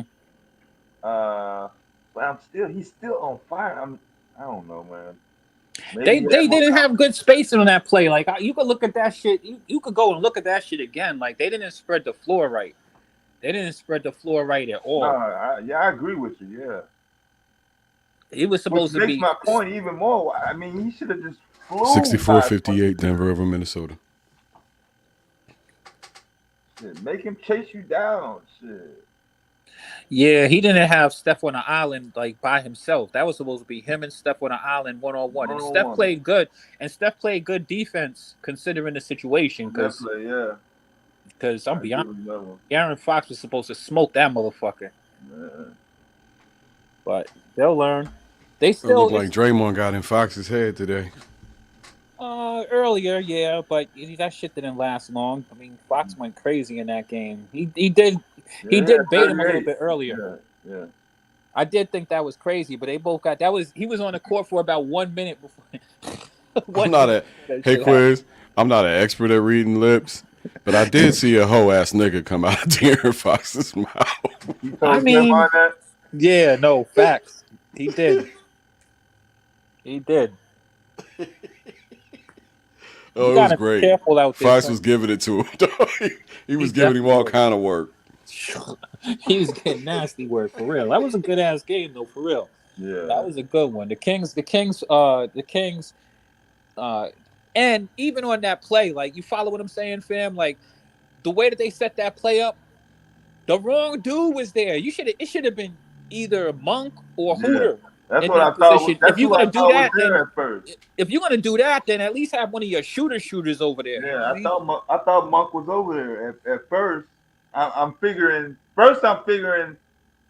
he's not gonna have any opportunity to pass the ball anyway. He's gonna drive. He doesn't need a three, so I'm not even thinking perimeter at all. I'm thinking, is he gonna foul him at the top of the key, or is he gonna let him get all the way to the to the whatchamacallit strike? Mm-hmm. And I see him rising up, passing the ball with this pass shit. Right. But that's one thing I've always questioned about. I'm like, damn, you ain't want to shoot the motherfucker. But that's the one thing I've always thought was questionable about Mike Brown. In fact, not even questionable. He is not good on the offensive side of the basketball. He just never really has been. That play was poor. They had three other dudes. He didn't draw nothing up? Well, whatever he drew up, I mean, you could take a look at that play a million times. The spacing was bad, and the personnel was bad. You have three other dudes who were better. Like, first off, Hooter is one of your primary three-point threats, correct? Yeah. All right. If not him, then Malik Monk, right? Yeah. And tell me that Keegan Murray, the young dude, I mean, you could go look at his numbers for the season. Like, he's also, like, I don't understand why they have my other man over there, and you were too close at that. Like, that was probably part of the way that the play that they was running was for whatever reason. But you got the wrong people in the wrong position, even if you're going to do that. It should have been a complete clear out with 10 seconds. Y'all had the ball. You have 10 seconds. It shouldn't even have been nobody. It should have been a complete clear out, as Yeah, far you as don't I'm need a concerned, three. one on I one. mean, yeah, I mean, why are you way back there anyway? You don't need no fucking three. Yeah, but I mean, even if you're gonna have a dude at the wing, it shouldn't have Mhm. been that dude. That's all I'm saying. Yeah, I I didn't mean, know it was him at first. I was looking strictly at Fox to see which way he was gonna go. Because when I seen Curry come up, I'm like, oh, he's gonna come up and then he's gonna dart to the right like he did on the last few plays. He drove straight to the rim right. from the 3-point line and dunked. So I'm like, well, fuck, do it again. But what Curry did that was good is that he pressed them. Because when Yeah. he pressed Oh them, yeah, that yeah, he was supposed to be toast. You press me, that's the reason why you have the clear out. But yeah. they I don't know what the fuck they were thinking. Maybe they didn't know if they'd be able to get the ball to Fox on the inbound, or I don't know what it was, but that play at the end left them with a rush shot. He wasted too much time. He was supposed to take Curry straight to the hole because he could have even got a play where it's like a bucket or the foul. Yeah, worst case scenario. Yeah. But Man, they he ran only some. got one. They ran. Yeah, exactly, man. For a three on a broken play where De'Aaron Fox was supposed to just take that. Like it didn't make a difference who they had out there. He could have, But anyway, though, it is what it is. It's still a tie series. It's still gonna be a dope series because the Warriors definitely got to win on the road. Yeah. So the Warriors, I don't think they're gonna be. I don't think it's gonna be popping for the Warriors like that in Sacramento. But the Warriors, uh, if they just go back and forth with these games, Game 7 is gonna be a lot of pressure on the Kings. So, but I still got the Kings coming out of that series. But I mean, this is definitely Who the best series of the postseason so far. who does a game 7 favor the most? I don't know because like the reason the Kings lost today Yeah. is the biggest question you have about the Kings inexperience. I think if the Kings were more experienced, then they wouldn't have lost this game. Yeah, we're looking at a different setup if experience came into play. Yeah, so I mean the thing is that the Game 7 could be a toss up because the Warriors have the experience, but then again they're gonna have to play on the road. But at the same time, you know what I mean, that inexperienced thing, and I think that um, the pressure, I mean, like I just don't expect Steph and the Warriors to be getting off like they was getting off. Um, like you could clearly see the difference in the way the Warriors play at home and on the road. Like you know what I'm saying? Like with the Shit, I crowd see one behind of them. the missed shots from Curry. Steph. Clay hit some big shots. Although he missed some easy shots early, I've seen a lot of missed opportunities by Poole, Looney, and a couple others in key moments. Wiggins is the key. If Yeah, I Wiggins, don't know. I still feel like the Kings should have a lot of confidence though in this series because I mean they had a chance to win that game today.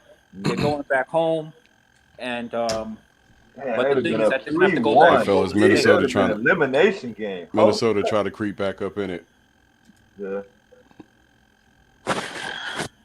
It's 66-62 Denver. Well, Minnesota fighting for their life, but at least they home. If you're gonna fight for your life, at least do it from home, right? Shit. You should be fighting for your life from the first tip, no matter where the hell you are. I mean, we all know that the Nuggets are just a better team than the Minnesota Timberwolves. Like, period. That's why you got to play like it. Desperate. How come You see, Jokic looks like he's fucking doing drugs right now? all all Minnesota's hustle plays left with Patrick Beverly. Yeah, you're right. But at least Anthony Edwards is awake now, man. I don't know what the fuck he was doing in the And embarrassed. playing around.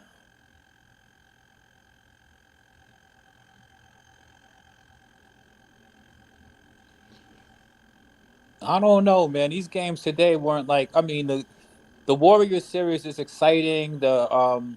The Celtics series wasn't really exciting to me. Nah. Clippers and Suns is disappointing as hell. Well, I mean, Kawhi's not playing. That just fucked everything up. I mean, He said And fuck PG. everything up. it did because the Clippers was already at a disadvantage. I mean that last game. The thing I like about the Clippers, though, at least they have fucking pride. I mean, Norman Powell and Russ went fucking nuts that last game. Yeah. Yeah. I mean, But Russ led the team and led every all scorers. So Russ was out there balling. yep. And next game he'll be 2 for 13 or 2 for 20 or some shit like Yeah, I that. mean he might be, but I'm gonna tell you what. Right now, I mean Tie ball game. My they bad. My need him. bad. I Tie wouldn't ball game. disrespect Russ like that. I mean, I know y'all love kicking Russ when he's down, but Russ just dropped 37, Yeah. and he's And probably gonna drop. Ross. He's probably gonna See, drop. this 30 is the next game. problem when he's got the ball in his hand and he's won and he's got the usage rate. He's gonna run up a whole bunch of stats, but you ain't gonna win. They not Zen. The Clippers fucking it's him and Norman Powell. Like, Dog, that's always the case with Russ. That's listen, always the case. It don't matter where listen, he's at. the Clippers. This is his style of basketball now. The Clippers have no chance of beating the Suns without Kawhi or Paul George. Let's not say that's like fucking talking about the Nets. Right. Like, you know what I mean? But like, now they're playing Rusketball. well, I mean, It's gonna be Rusketball until they're done. He wouldn't be what doing else this if would you Kawhi and do? PG I won. mean, tell me. That's why it's not impressive. Hold on. Tell me, Zen, what your other options are if you're the Clippers. I'm not saying they have great options. I want to hear your coach. I'm just saying it's not impressive because he's going to have a high usage rate, and whenever he has a high usage rate, he's going to get numbers. But Russell has always had a high usage rate when he was a 1, and he always lost when he was a 1. Russell does not play winning basketball. Well, I'm gonna tell you something. That game was actually a lot closer than the score indicated at the end. They had a couple of fucked up plays, but they actually were competitive in that game. Then, if you watched it, yeah, I watched it, but Phoenix led the whole game. Exactly. I mean, you think it's impressive for the Suns with fucking Devin Booker, Chris Paul? No, but it's easy to play down to your competition too. Yeah, it is. But at the same, you know that this team is injured, right? But I mean, like those dudes, actually, all of them played, and not one of them dudes played bad, and they really just barely won that game. And I think it's the tendency to play with your food sometimes that we're talking about here. Maybe, but I mean, like, I'm not here to. I mean, what do you want me to do? Kick the bucket? I mean, Russ dropped 37. Norman Powell just dropped like 40 the other night. Like those two dudes, they may not have Kawhi, but at least they're showing up and playing with some heart. So Morant had 45 meaningless points. The Lakers let him score like a motherfucker. John Morant's a number one. People, if you listen to everybody, and Russ is now too, and that's my point. If everybody in the world if you would listen to everybody in the world, you would think that Russ was complete trash, and he just got finished carrying that team. So I mean, yeah, they didn't win, but he's at least going to have a game here and there. But to be paid $47 million a year and to be doing what he's been doing for the past couple of years is unacceptable. Well, you definitely know we ain't getting $47 million next year, so that party's over. That was a situation that only the Lakers would agree to. Blame the GM. Who's the top team that can win either any game or a series without their number one? Good question. Celtics. Without Tatum? Yeah. I think that I don't believe that's the case, but sounds good. Tatum, you take Tatum off of the Celtics, I don't care who they play, they're gonna struggle. I didn't say they was gonna win the championship, but they'll be competitive. A series? Yeah. First round series, second round series, they could be competitive. Good luck with that one. I'm not sold on that. I mean, I think that they'll play good because they play good defense, but I don't see them winning the series without Tatum at all. Hey, we talking about my favorite player, so I know. Trying to be reasonable here. I mean, think about it. To me, if you ask me, they didn't even have Tatum out there, and they lost the game to the Hawks, and I thought that they would sweep the Hawks. Yeah, I'm barely watching that series just because it's barely interesting. The Hawks are a decent team, but we all know the outcome of that. You know what I mean? Yeah, we all know they're going home. We all know, but the Hawks are the Hawks don't have like a terrible roster or anything like that. If It's they would have, just if something they is would have missing won over there. if they would have won today, okay, now you got my attention. Well, I think they were competitive for a while today. I just, it's the fucking Hawks. I remember the year they had 4 All-Stars in the same year. One year The year where they had Joe Johnson. was that the year? They had four, like four, That had to be one of them like Joe three Johnson years. starters. And, That was way yeah, back. yeah. I think it was like 03, 04, something like Yup, exactly. That's when it was. It was back when they had the Joe Johnson era before he went to, that. I think he went to the Nets or something like that. Yeah. And that's when the Brooklyn Nets. Well, they weren't in Brooklyn at that time, I don't think, but that's when the Nets tried to do that. Or they might have just moved to Brooklyn. I think that might have been the first Brooklyn iteration where they had that team with Deron Williams, Joe Johnson, Paul Pierce. I think KG was over there. That's after Kerry Kittle? Yep, that was after Kerry Kittles. Okay. They tried to put something together over there in Brooklyn. I think that was like the first Brooklyn iteration back around when I think they might even have Brooke Lopez on that squad also. But yeah, that's where Joe Johnson first started. Yeah. Yeah, that's where Joe Johnson went after the Hawks, and the Hawks did have a good team because it was Joe Johnson. I forget who else was over there, but that's when Joe Johnson was really Joe Johnson. Yeah.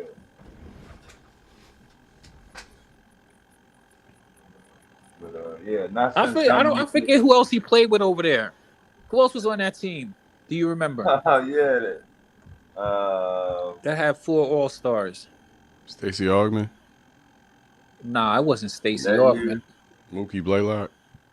That you're going back not further. the That's Dominique early. Wilkins era. Spud Webb.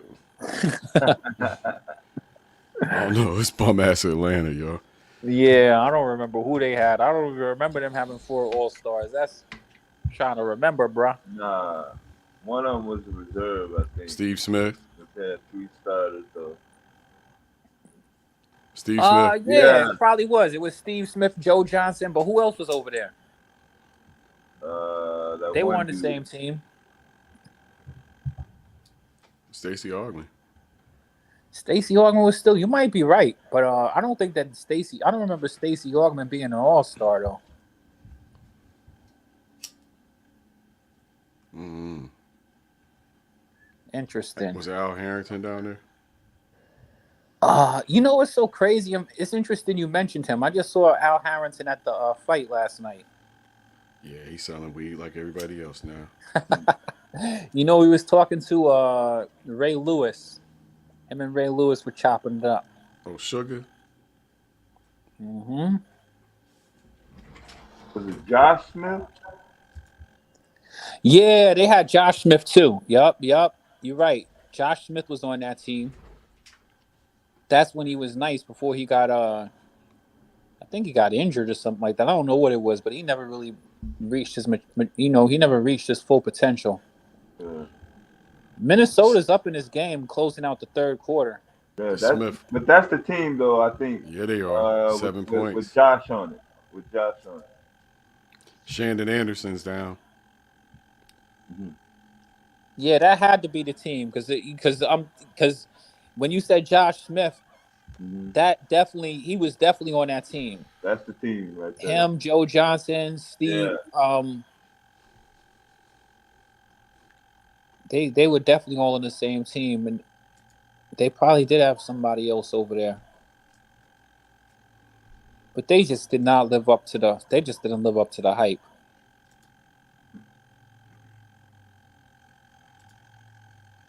Isn't that Kyle Anderson down? Kyle or Anderson's Shannon? Down. Ain't that Shannon? These dudes in the NBA be so dramatic. One of the Anderson twins. Oh, he got poked in his eyes. That was his own teammate. They went on a 25-9 run. My eye. You can't do nothing but walk that off. He can't even walk it off. He's on the ground like somebody shot him in the face. Oh man. He headed to the sideline. Yeah, well, in the NBA, they do tell you to stay down, but some of these players be juicing it. I'll give Kyle Anderson a pass. At least that's a real fucking injury. That shit that LeBron did the other night was ridiculous. I'm sorry. Yeah. That shit was not. Come on, bruh. What'd he do? He got hit in the nuts, but I mean, that shit wasn't even that fucking Oh, Dylan serious. Brooks. Yeah. Did you see that No. play? Nah. You know he's gonna ham it up though. Come on. Yo, Zen, I'm sure at some point in your life you played basketball, right? Yeah, playground. Exactly. You played in the playground. You don't even need to have played anywhere serious. You know that every now and then you have those incidental contacts. And I'm gonna tell you Oh something. yeah. All the years I ever played in the playground, I never seen a motherfucker roll on the ground like that. You know what I mean? Over some bullshit like that. Oh my god! Oh my god! Oh my god! He went He went behind full his back with Ezel. the ball. He went behind his back with the ball. At the same time, Dylan was going for the ball. I So thought he that man went. was legitimately injured when I saw that play. They showed me the replay. As I thought that maybe, because LeBron has had some abdominal issues before. I thought that he had some serious ass issue. When they showed the contact on that play, I'm like, what? And they tossed him for that. I'm like, damn, bro, y'all are just, come on. You know they gotta help the Lakers out. They do, but it's just nasty to watch this shit, man. It really is.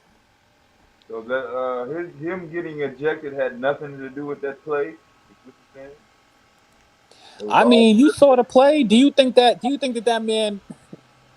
I mean, I don't see how that qualified as a flagrant two because they had to have given him a flagrant two to toss him out the game, right? Remember, I grew up under the '96 Rodman era. Mm-hmm. I lost track of how many times he got tossed for lesser incidences, which probably won't even be in a whistle if it was another player. Yeah, but we also got to balance it out for how many times he didn't get tossed for doing some fucking ridiculous shit. Also, Yeah, I saw Rodman do a grimy. I saw Rodman do a karate move. I seen him jump in the air and knee a motherfucker in his fucking chest. Yeah, I seen that. I remember that. And the motherfuckers, I think they only called a common. I don't even think they called a foul on that play. On that one, he didn't even get tossed. I remember. I don't even think they called a fucking foul on that play. I was like, God damn, bro. I was like, I ain't seen some shit like that since fucking Game of Death. Yeah. Robin was that motherfucker, boy. And Rodman had them long ass legs too. Yeah, that's what I'm saying. He out there straight doing wild shit to people and didn't even get called for it. But most of the time I don't think that Rodman really did things intentionally, but he was a goon. He was officially with all of the goonery and fuckery. I'm gonna tell you one thing: if you could go back in time and you put Draymond against Rodman, Draymond would lose that battle. I promise you that. Oh, you talking about pound for pound? Hell yeah, Draymond have been done. He would have had Draymond out of them games. Draymond would have got tossed. He would have got underneath that motherfucker's skin. It would have been a fight. Yeah, probably. But Dennis Rodman would have fucking thrown his hands up and turned around and act like, I don't know what the fuck's the matter with that guy. I mean, every single time. I don't know who's worse. The donkey. Because if you'd have put Draymond in Dennis's era and let him get away with shit like Dennis was allowed to. Yeah. Yeesh. I'm going to tell you right now, Draymond wouldn't have outdogged Dennis Rodman, though. I don't think he would have outdogged Dennis Rodman by a long shot. Dennis Rodman was masterful at that shit. He wouldn't have out-rebounded him, that's for sure. Bad boy days and motherfuckers bull. Yeah, but because the thing about it is that I'm just gonna let you know the difference between Dennis Rodman and like Dennis Rodman was. I have my brother, my second brother to me. He was one of these types of dudes, man. He loved anything physical. He was 1,000% with the shits. Don't even start none of that shit with him because it's not gonna go the way. It's not gonna work out in your favor because it's like, all right, we could do this shit. You know what I mean? Like He loved getting into those tight situations where there's a bunch of bodies around where he could, you know what I mean? Like, oh, if you do some crazy shit, if you do some crazy, you want to get crazy, motherfucker. I'm gonna show your ass crazy. You know what I mean? Yeah. So like Dennis Rodman was one of those type of dudes who you could see he relished in anything that. Shit. Yeah, he was 1,000% with the shits. And you know what I mean? Even when you saw like what he did to Karl Malone, like I'm like one, we can sit around and tussle. I'm gonna be all dramatic and all kind of shit, but nah, man, you're not gonna get one up on me, bro.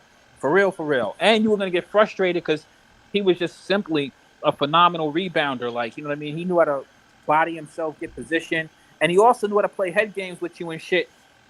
You know what I mean? Like talk shit to you underneath his breath and all kind of shit like that too. Do the little fruity touches like Prince.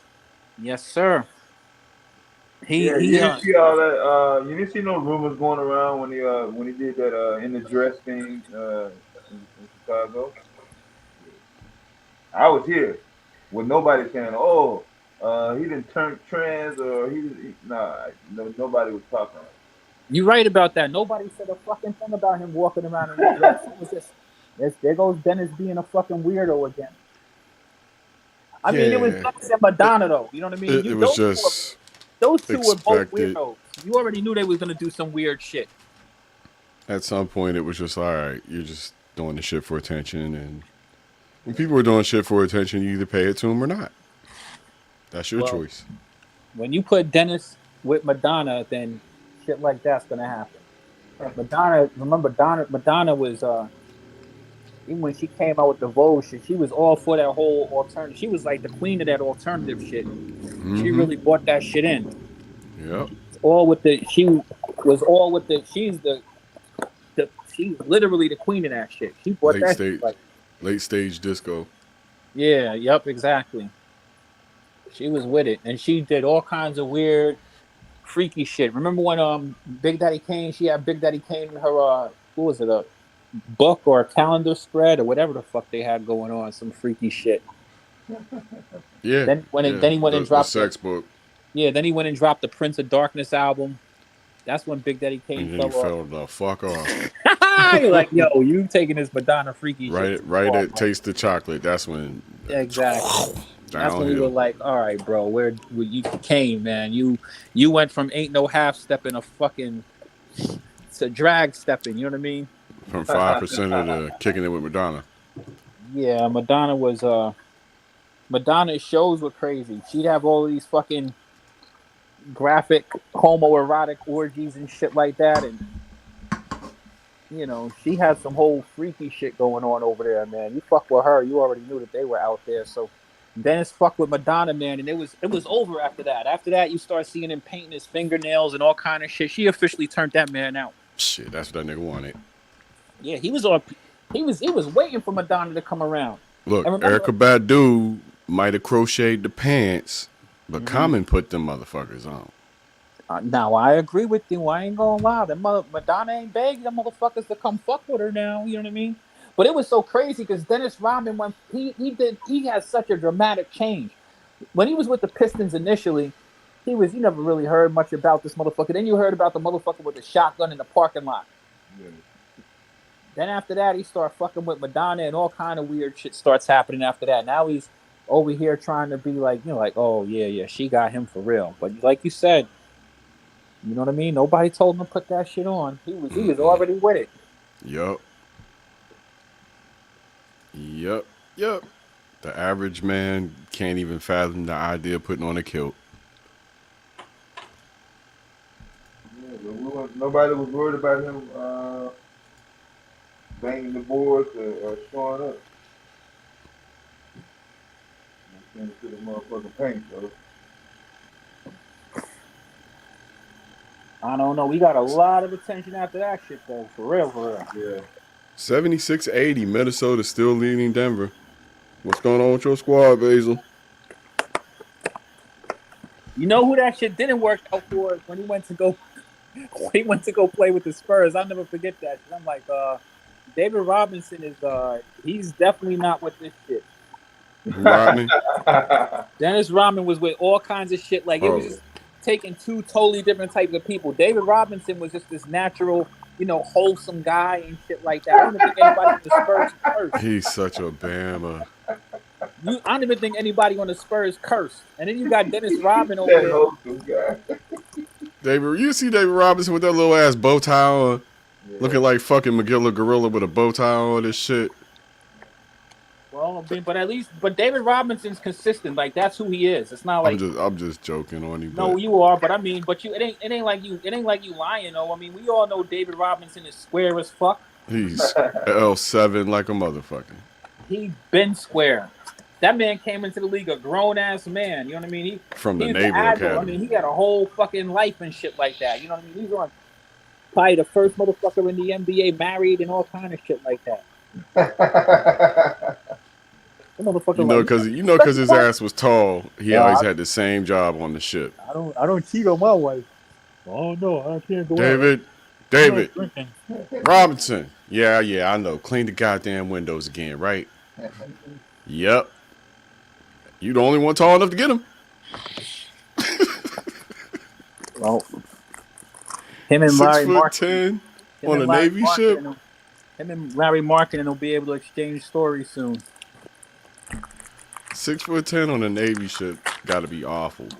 I don't even think that they had him doing that much shit though, because he played for their basketball team. Yeah, I was in the Navy. I was in the Navy the same year. I couldn't figure out what was making him such a goddamn superstar. I was like, what the fuck are you picking him for? Man, they probably had that motherfucker doing a fucking thing in the Navy. He was probably just sitting around on a ship somewhere with his fucking white uniform. Doing USO tours. Yeah. Probably had him doing that Forrest Gump shit, playing ping pong. Mm-hmm. What are my job duties today? Or are we just making sure you stay out of fucking trouble, bro? You going straight to the NBA. We already know. Yep. Got my New York Knicks apology video up and running, along with an apology to Sacramento. Apology tour episode 1 is out and available now on my channel. Hey, that's the thing about playoffs, fam. Nobody got them all right. Hell no. I'm not gonna apologize. I'm not gonna apologize to them Lakers though when they get finished. When this shit collapses though. I can't wait. I ain't gonna lie, I had such a shit season. Blazers was just one disappointment after another. Nothing to really get optimistic about after the 12-4 start. Nothing. I gotta be honest with you, the Blazers, man. If it wasn't for Dame, man, I don't know what to say about that team. That team really is so crazy because the Trailblazers are. It seems like they are such a talented team, man. In one instance, but at the same instance, it's like you're not really far removed from the really trash teams in the league. Like you guys are not that removed from really some of the legitimately worst teams in the league. There were probably 30 Trailblazers this past season. I mean, that's how much turnover there is on the team. At the end of the season, the product that was on the floor, I didn't recognize any of their names. I mean, Kevin Knox, yeah, I knew Kevin Knox. But this is my point, is they are trying to turn the roster over as much as they can to satisfy Damian Lillard. So, they look at it as a process over a couple of years where the new GM says he wants to flip assets and roll them up in the stars. So, I don't know. We'll see how it all plays out. But when you are a mediocre team with a supermax player, the easiest way to get better is to not have a supermax player anymore. That's the easiest way to get better. Ask the Lakers. I was actually expecting a progression of Anthony Simons this season, and I'll be honest, I felt like he made a regression. Yeah, he didn't do well at number 2. He didn't do well at shooting guard, which was suggested that he might not. And this is, why we get back to the point about Russell Westbrook being a number 1 on a team when he's really a number 3 or a 4. When you're number 1, you got the ball in your hands. You're going to have some good games, but on average, you're not. And on average, you're going to play losing basketball. And with Anthony Simons, when he was a number one, yeah, he was doing great. But put him at number two, not so bueno. He's got to learn that position, or he's got to be a number one as a point guard somewhere else. He got plenty of games where Dame wasn't out there, where he was pretty much the team to do whatever he wanted to do, but Yeah. he was extremely. And you're the Portland Trailblazers fan, so I'm pretty sure you know this better than me. But he was thoroughly disappointing because he was incredibly inconsistent this year. Oh yeah, he just is not good as the shooting guard. He wasn't. In like I said last year when he was playing point and Dame was out, that was what his optimal is because that was usage rate. You get to see what a player is when they become the one. He's capable of being a one, but Now, that listen. role as a shooting guard, he got burnt too much on defense, and his offense was too inconsistent. Very. Teams, And you know the teams thing were is, attacking then, him. just to show you, I'm not just talking to you here, Mhm. or just saying this because you're a Portland Trailblazers fan. Yeah, Because the year before, I think I had Anthony Simons on a fantasy squad. I was able to pick him up somewhere on the waiver wire yeah, late in the season, and Anthony Simons was so phenomenally amazing that Yep. I had to keep him the whole year. And I was big on him from then for him Mhm. making a progression this season. Because even when he played with Damian Lillard at some point, I mean, they played pretty good together for a minute. But this year, I drafted Anthony Simons on 3 fantasy basketball teams. And I was able to win despite him because he was. yeah. I had him and LaMelo Ball on the team, man. I don't know. That team fucking completely collapsed. And so if you're us and you see him doing what he did last season, and you're now like, okay, this could be the CJ upgrade we've been waiting for, but Right. again, comes down to ball dominance for some players. He needs to be ball dominant, or maybe he needs a season or two at shooting guard to learn to play beside Dame. That can't be easy, but we saw what he did when he was able to be ball dominant, and that's just the matter of being allowed to be that. If you're not allowed to be that, it's hard for some people to keep involved mentally when they don't have the ball in their hands. But Zen, it's not just that. Like, it can't just be that because Anthony Simons had opportunities to do that this year, and he shit the bed a lot of games when he was even in that situation. That's what I mean about consistency. Because you know, fantasy, I'm looking at shit like that. I'm like, all right, Dame's down, Anthony Simons is out there. You know what I mean? It's his squad. I'm counting on him, and mind you, I drafted him, so I drafted him to be my starting point guard. You know what I mean? I didn't draft him to have to go and run and find motherfuckers on the waiver wire to, you know what I mean, to make up for the that I drafted. You follow what I'm saying? So, like Anthony Simons, I've been invested in him for the entire year. So I want to agree with you, but I really can't quite agree with you. If he had opportunity to do that this season, he was just so fucking consistent to the point where I was like, if I was a Portland Trailblazer, I definitely see the difference between him and Dame, because at a certain point I was feeling like, well, maybe let Dame take the back seat to him. But then I'm looking at those games he's playing, and I'm like, y'all really gonna get y'all asses kicked if Dame don't do something. So yeah, I wouldn't. Like he just regressed a little bit. I wouldn't call it regression. I would call it adjustment and maybe maladjustment. Maybe he can't make this transition to being Dame's number 2. Maybe he can't because he got burned so much on defense that we really gotta look at it that as a weakness, man. I mean, he got attacked more than anybody in the league defensively. And I think that the difference probably between this year and last year, because I think that some of what you're saying is true, because last year it was like you knew Dame wasn't fucking playing. You know what I mean? And I don't know what it was between this year and last year, but he was more consistent last year. He was He wasn't looking over his shoulder. I think Dame was out, like you said, and it was his chance to prove himself. And don't forget, he got paid in the offseason. There you go. That also comes into play with some of these players too. Good point. Right. So sometimes players get paid, man. That's shit. Adjustment year. But now you take the criticism, and they don't like that either. So that tends to push them back in the right direction. If most of them, if they're worth it. Like, oh shit, Right. that was in a good year, and I just got paid. Everybody looking at me sideways. Let me get my shit together. Right. Plus, we got to give credit to these superstars. That's the reason why I try to be a little bit objective with there's a lot of pressure on superstar Yeah, it is. sport. It is. That's why we appreciate Dame so much because he's handled it so well. Not everybody's built for that. Let's just keep the buck. Not, not very much. I would say there's like maybe one little incident when he's shown a little bit of attitude, ego, whatever, but it was nothing. Outside from that, nah, we ain't had no issues. All right, so this is the roster on the Atlanta lineup. Now, where were you when it was Josh Smith, Joe Johnson, like you said, Mm-hmm. but Mike Bibby and Al Horford? Oh, Horford. Damn, That Al team. Horford's that old. That team. I gotta be honest with you.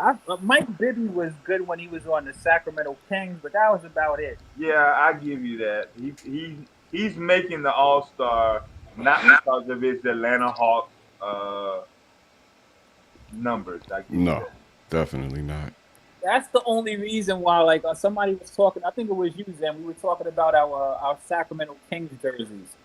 Yeah. I liked Mike Bibby, but he was just a shooter. That was it. Yeah. All Man. Mike Bibby I don't really want was. to pay. I don't want to pay money for tickets to see somebody shoot the ball. No. I mean, I liked Mike Bibby, but he was No, I was a big he was fan. kind of undersized. He was a tough dude or whatever. Yeah. You know what it is about him? He looked like somebody. He looked like somebody from a fucking movie, a character. He looks like a big ass mini me. Yeah, exactly. There it is. He looked like fucking mini me. You hit the nail on the head, Zen. But a tall mini me. That's what the fuck he looks like. You know, But he was I good in the didn't see basketball him miss many shots though. Mm-hmm. He was good, but they had other shooters over there too. Because didn't he play next to? Didn't they have like Zerbiak or somebody over there Yeah, too? they had a lot of shooters. But when I'm saying when the ball went to him, I cringed.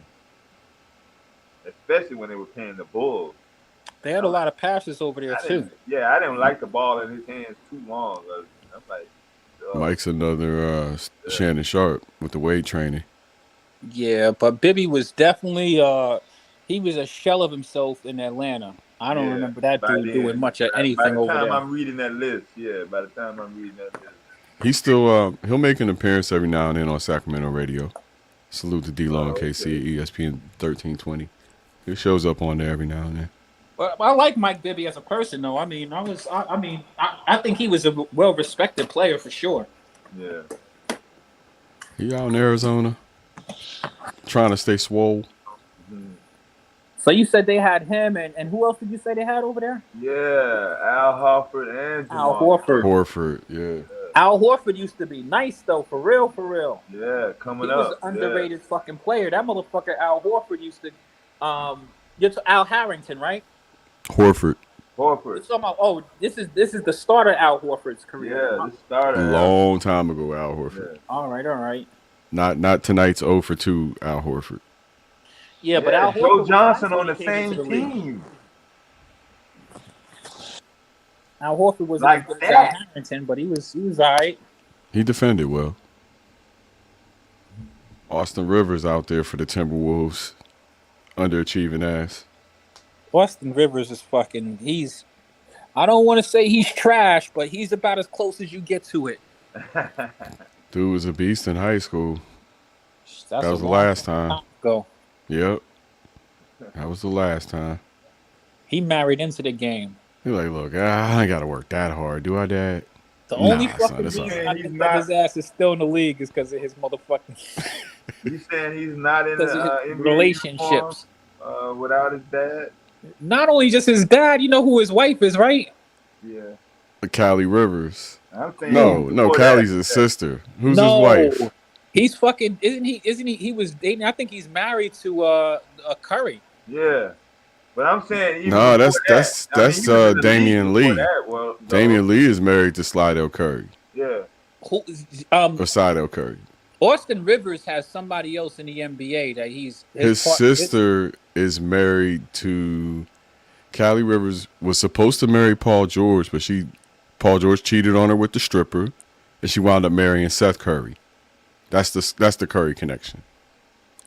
But Damian Lee married the Curry sister, Seidel. There must be more. I probably don't have the whole story because I don't follow Austin Rivers stuff or whatever. But there's something else going on with Austin Rivers. He's got another connection with the. When you make the connection, it's gonna be another player. What? I already know it is. He's definitely Damian Lee. That's the fucked up Damian part Lee about wasn't it. thinking. He should have made his name either Damian Lee Curry or just went to Damian Curry and took the name and just rolled with it. No, he should have. That's what I'm saying. He should have did it for marketing. I'm Damian Curry now. What? Tell me I ain't. Hilarious. Shit. That's like marrying into the Wayans family. Nah, baby, I'm taking your name. Fuck my name. It don't mean shit. I'm a Wayans. That is the most demasculated shit ever. I don't know if anybody in the league would really respect that, but it's the only NBA. If you think that makes you. Only if you think that makes you, man. That shit don't matter. I'm not gonna lie. The NBA is full of fucking weirdos. I'm not even gonna sit around and cap for these motherfuckers. You got a bunch of hyphenated names. In fact, in the Latino world, you take your mother's last name, don't you? I did mine. I don't know. I don't know how people get these. I don't know how a man has a hyphenated name. Like I'm still trying to understand the Nickel Alexander Walker thing. The Shea Gildas Alexander. Marriage. Yeah, I understand him, but mom's a professional. Same thing. It's the same type of shit, right? How does a man have a hyphenated name? Somebody explain that to me. I might be slow, dumb, or stupid. People just look at it differently. Person you represent? Who you representing? People just look at it differently. Like hold on, help me understand how it works, though, Zen. All right, if you was marrying a Kardashian, right? Marketing wise, Quiz Kardashian would be the shit. No fucking way. The niggas could call me Quiz Kardashian, but that bitch, she gonna have to have my last name.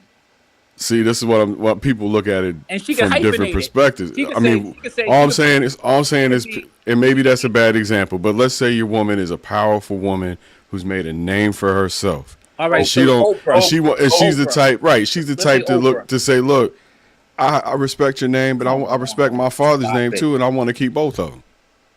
A woman could do that. I have no problem with that. So think about it. Like let's say that Oprah Winfrey marries me, right? Right. And let's say my last name is Maddox, right?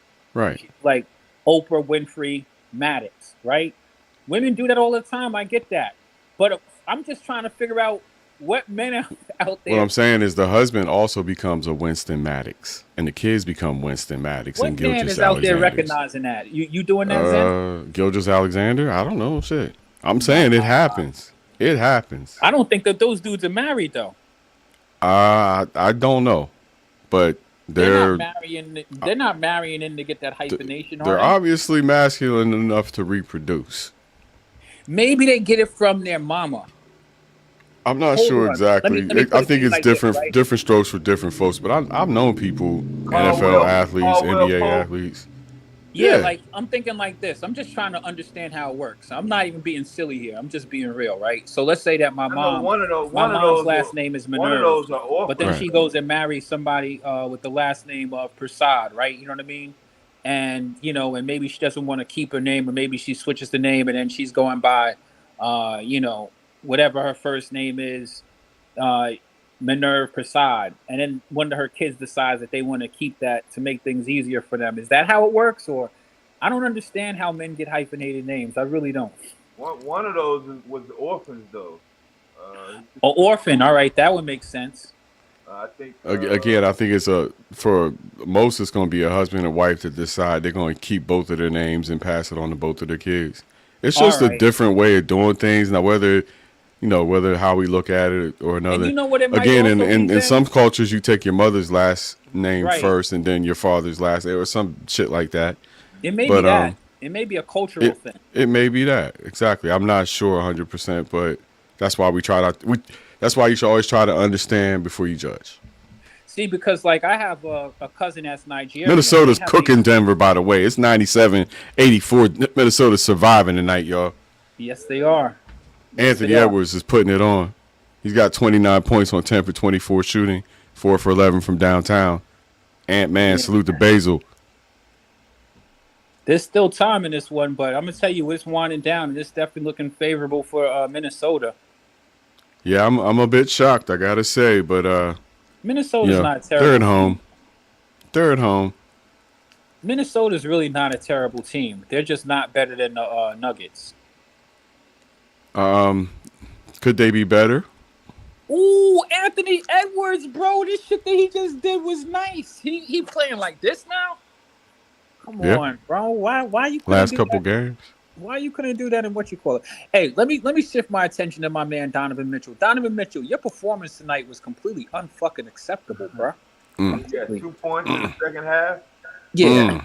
That's not that. I'm strongly against any play. Like I be on this panel sometimes, and I listen to people go into their fucking their rants about turning their favorite players into like the greatest player in the planet, and listen to all of the great. Listen, I don't give a fuck what you did at any point. You can't tell me about I can't listen to somebody tell me about the superstardom of somebody who dropped 11 points in the fucking playoffs.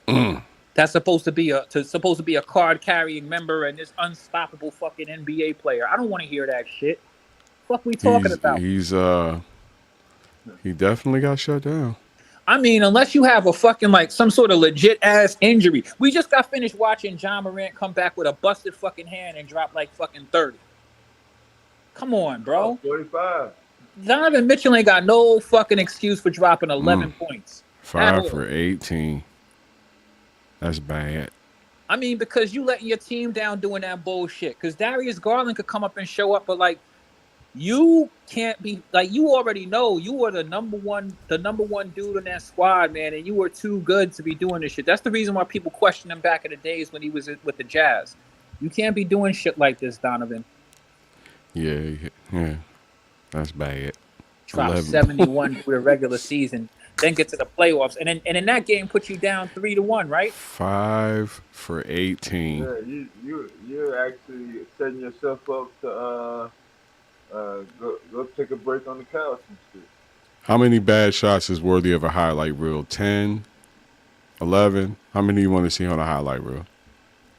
Because he missed 13. I think that might be worthy of a highlight reel.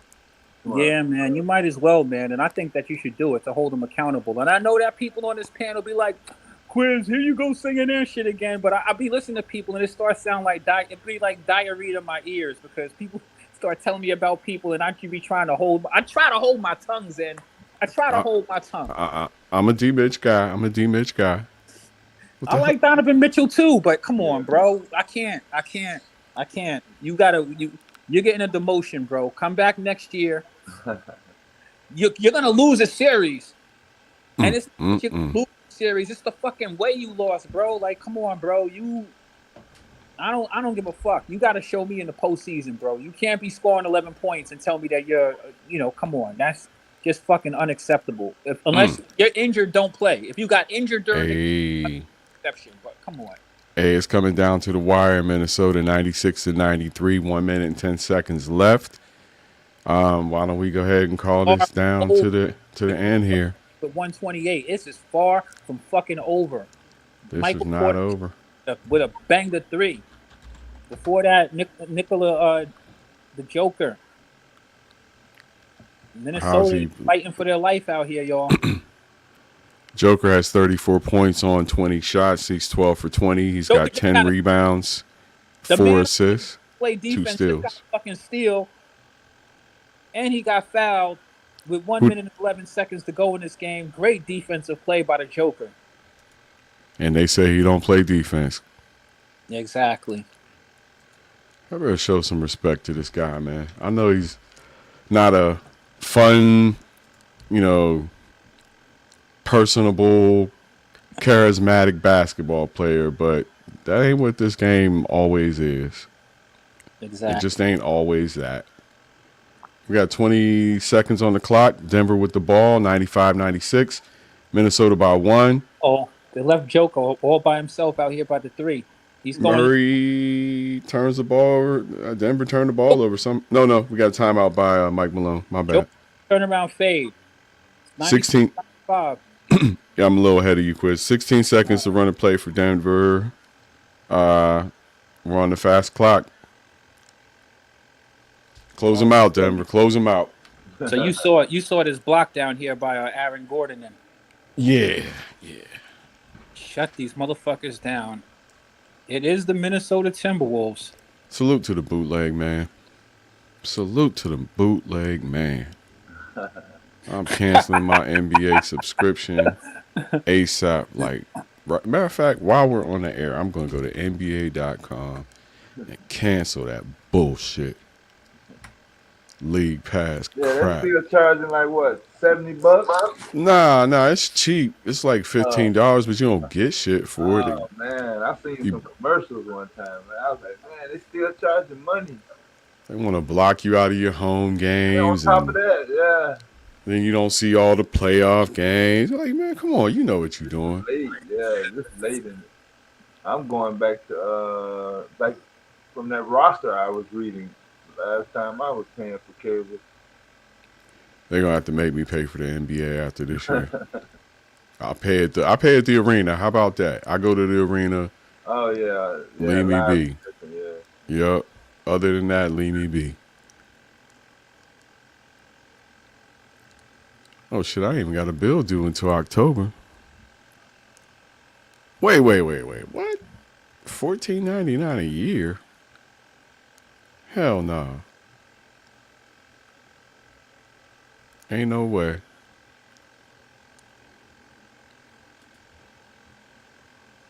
That's all it is? Oh, fuck it then. $14.99 a year. I'll keep it. The Elite Pass? Yeah. Oh, okay. Yeah, it ain't never been that cheap. That ain't shit. Yeah. Yeah, you must got a combo promotion. You know what, though? That might just be until October. Like, if I was to cancel it now, go up? they might renew it. Man, We'll I'm gonna see be what honest happens. with you. You know, if you're not getting what shit. you paid for and you watching the shit somewhere else, I don't even give a fuck if it is $14. Yeah, it ain't $14. It don't even make no fucking sense. Yeah, that ain't the regular price. Nah. I don't know what the hell that means, man. To be honest with you, why it says that? Yeah, $15. That might be. I don't know. Yeah. Yeah. Why even charge you? All the games are on what's it called? Yeah. Shit, I already paid until October at least. So, but It's the playoffs now. All of this shit is on regular television. Yeah, you got the bootleg. Yeah. I don't do regular TV for the most part. They finally got me with Paramount today. That shit crazy, boy. They got all of your own TV raps on that. Missed the free throw. Nah, Paramount got some good shows coming on though. They got all of your own TV raps on Paramount Plus. Yeah, you got all the good stuff. I was like, I'll be here for a while. Check 96. God be damn. Joker missing a free throw in a clutch. Crazy. What do you think? So it's Minnesota's OT? ball? Yeah, Minnesota's ball. 12.7 seconds to go. Is this one headed to OT or is this one headed for a definitive winner here? You don't need a three. Once again. Slide up. Two teams under. I'll 100. make a prediction rather than a. Yeah, I'll make a prediction. Karl Anthony Towns shoots a 3 and misses. A 3? Yep. Even though he doesn't need it? He won a 3-point championship, so he thinks he can. Purposes? I think he won. We'll see. That's just my prediction. It's a gut feeling. They might let Anthony Edwards do it, but that seems a little too predictable. So I'm saying Karl Anthony Towns for 3. And we'll blow it? He's going to blow it? Yeah. Yep. Because winning the 3-point championship was the worst thing that could happen to a big man.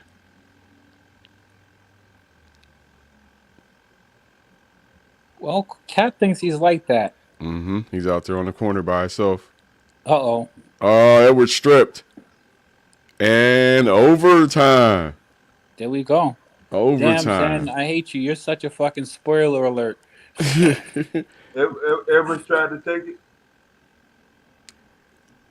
Yeah, it looked like he wanted to pass off the dribble, but Caldwell Pope or Two Murray got to slams him. down.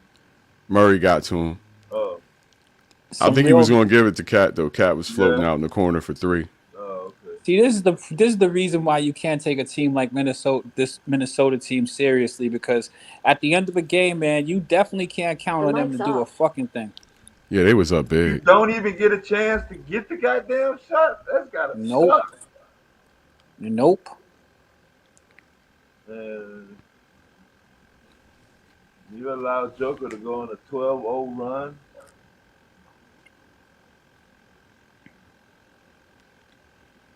Hey, real niggas do real things. Listen, hold on. Shout out to my man. I'm gonna tell you one motherfucking player right now that I will not say. I can't say anything greasy about. I am happy he's back. He helped win me a fantasy championship for real, damn near single-handedly. My man Jamal Murray did it again. Jamal Murray is such an underrated defender. This is about the third game I've seen him shut somebody down, including Klay Thompson, in these type of situations where, you know what I mean, like where you could lose a game potentially. People was killing Jokic for losing the last 2 years. Well, they didn't have his guy. Yeah, and Jamal Murray has a lot to prove. He's just he might not have all the upside of Donovan Mitchell, but Donovan Mitchell's going to give you 11 in the playoffs. I'll take Jamal Murray every fucking day of the week and twice on Sunday. I can't have my star dude doing that. I need you to do a little bit better than that, bruh. Jokic definitely is not disappointing tonight. Although he is a -8 in the box plus minus, that needs to be said. Same with Michael Porter Jr. Jokic has 4 turnovers. That also has to be mentioned. Jamal Murray, 3 turnovers. So, the box plus minus don't lie. The bench for the Nuggets, Bruce Brown, a -8 box plus minus on 5 for 12 shooting, 11 points from him, 1 for 4 from downtown, 6 rebounds, 2 steals for Brown, and a turnover, 3 personal fouls. That kind of hurts the team. Jeff Green, 0 points, 4 personal fouls. That kind of hurts the team. Aaron Gordon, 14 points on 6 for 11 shooting, also 4 personal fouls.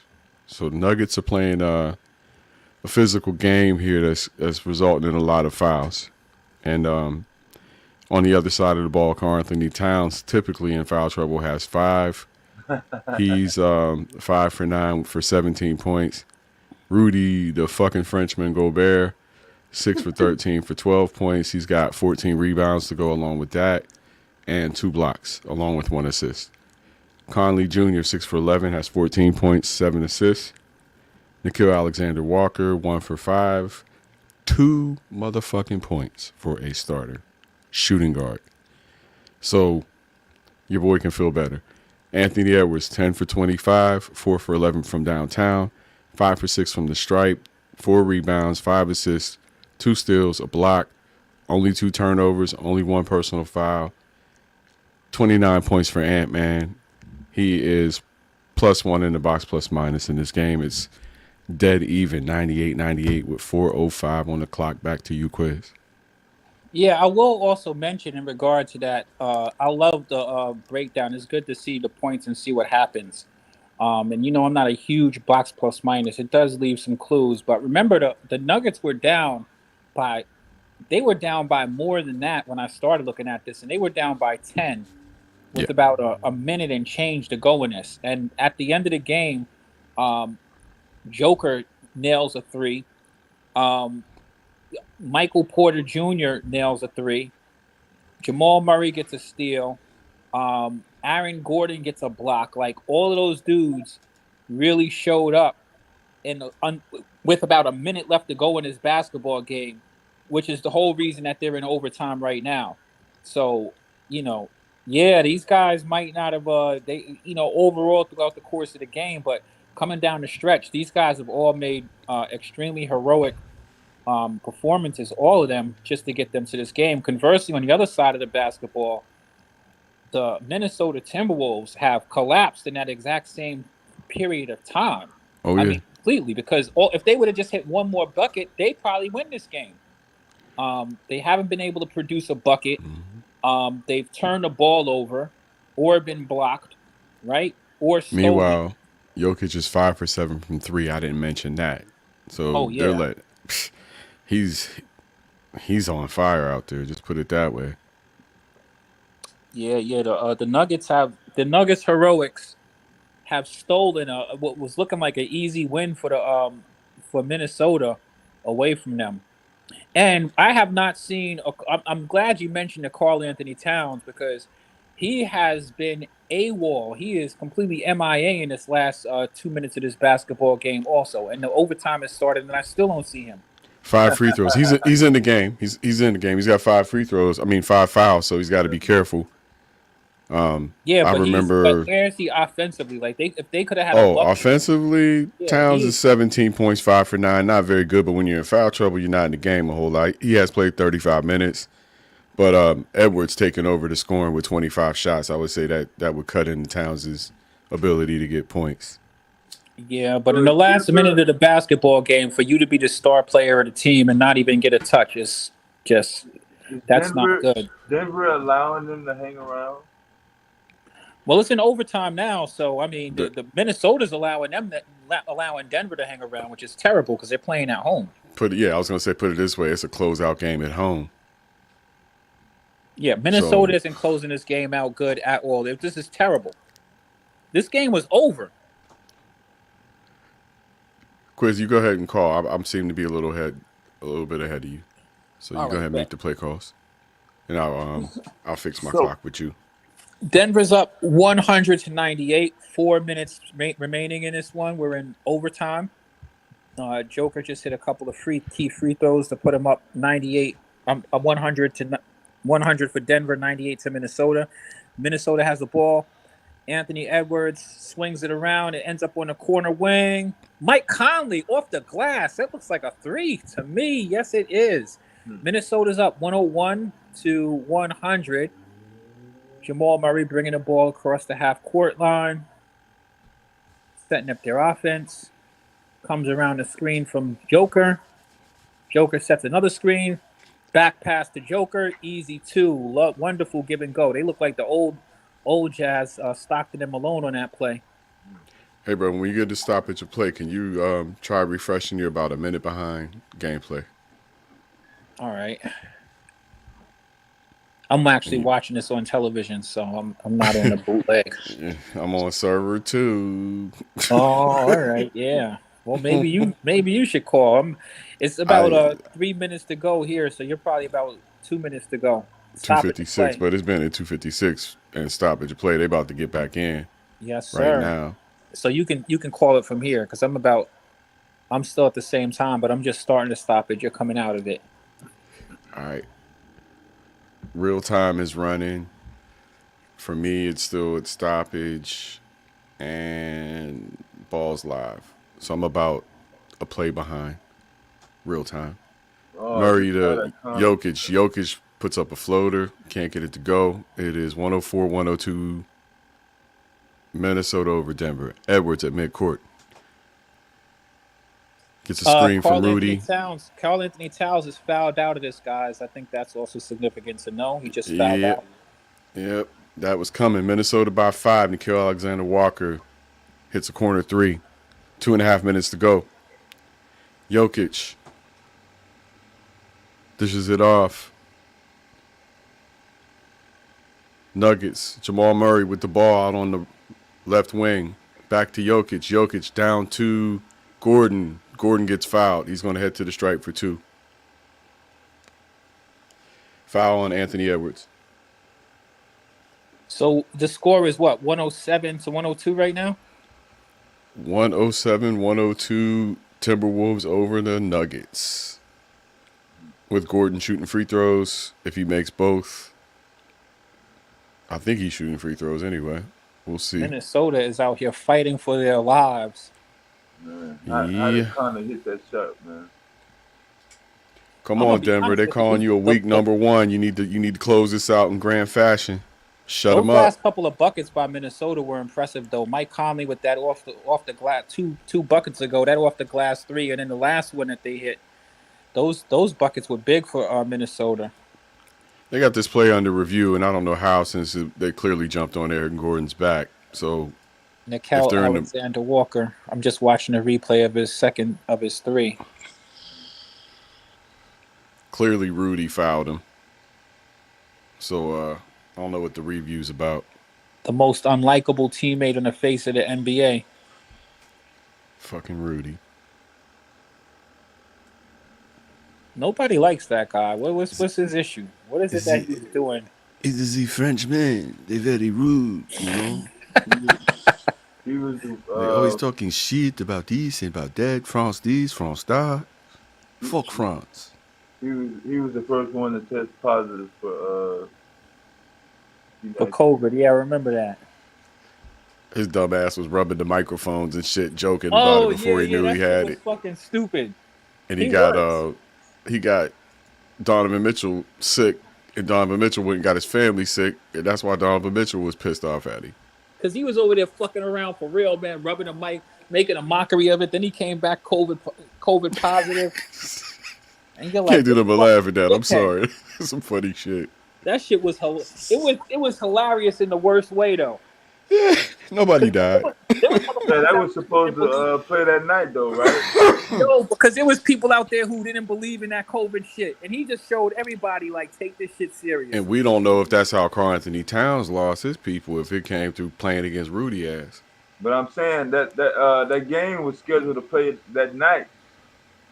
Like what if the COVID that killed Karl Anthony Towns' mother came from playing against Rudy Gobert while he was still at Utah? Now that was a post game presser. Remember? And now they're teammates. Yeah, but Rudy played other games before he knew Rudy was playing games and didn't know he had COVID. But that's what I mean. It was a post game presser where he was rubbing a mic and fucking making a mockery of having COVID and shit. Right, but he didn't know he had COVID, but how many games did he know? How many games did he play before he knew he had COVID? Right. Because he wasn't symptomatic. Well, we definitely knew he had COVID when he was fucking with that mic, and how many people were on that mic? You know what I mean? He didn't know he had COVID when he was playing with the mic. He was goofing around. He didn't know he was sick.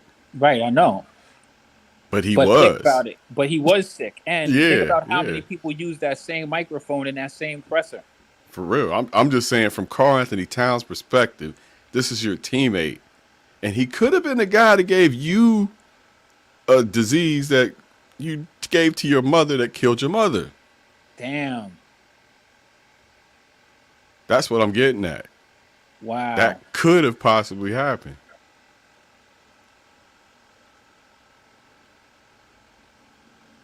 It's the weed. It be letting you know. Rudy goofball. Evil lurks. Jokic for 2 with a floater. Can't get it to go. Jokic is going cold offensively. Looks like he's rushing it, trying to force things. Edwards. Nice scoop lay-in for Edwards from the left-hand side. Minnesota looks confident. They look secure. They look like they want to go home with this W tonight. We got a timeout. Mike Malone trying to get his team together. Jokic, I think, is burnt out. He's not in the best conditioning in the world. Let's see how many minutes he's played tonight. This is one of the downfalls of being a big European boy. Played 38 minutes, 41 points on 24 shots. Minnesota's defense crazy. Yeah. Minnesota's swarming at the end of this game. Damn. This is when physical fitness kind of matters, Nicola. Luka. This is when that physical fitness matters. I've been saying it all along with Luka Doncic especially. He's going to come up short at the highest levels because his fitness is not that. Until he gets his shit together physically, he ain't going to beat them boys at the highest level. Unless his deck is stacked.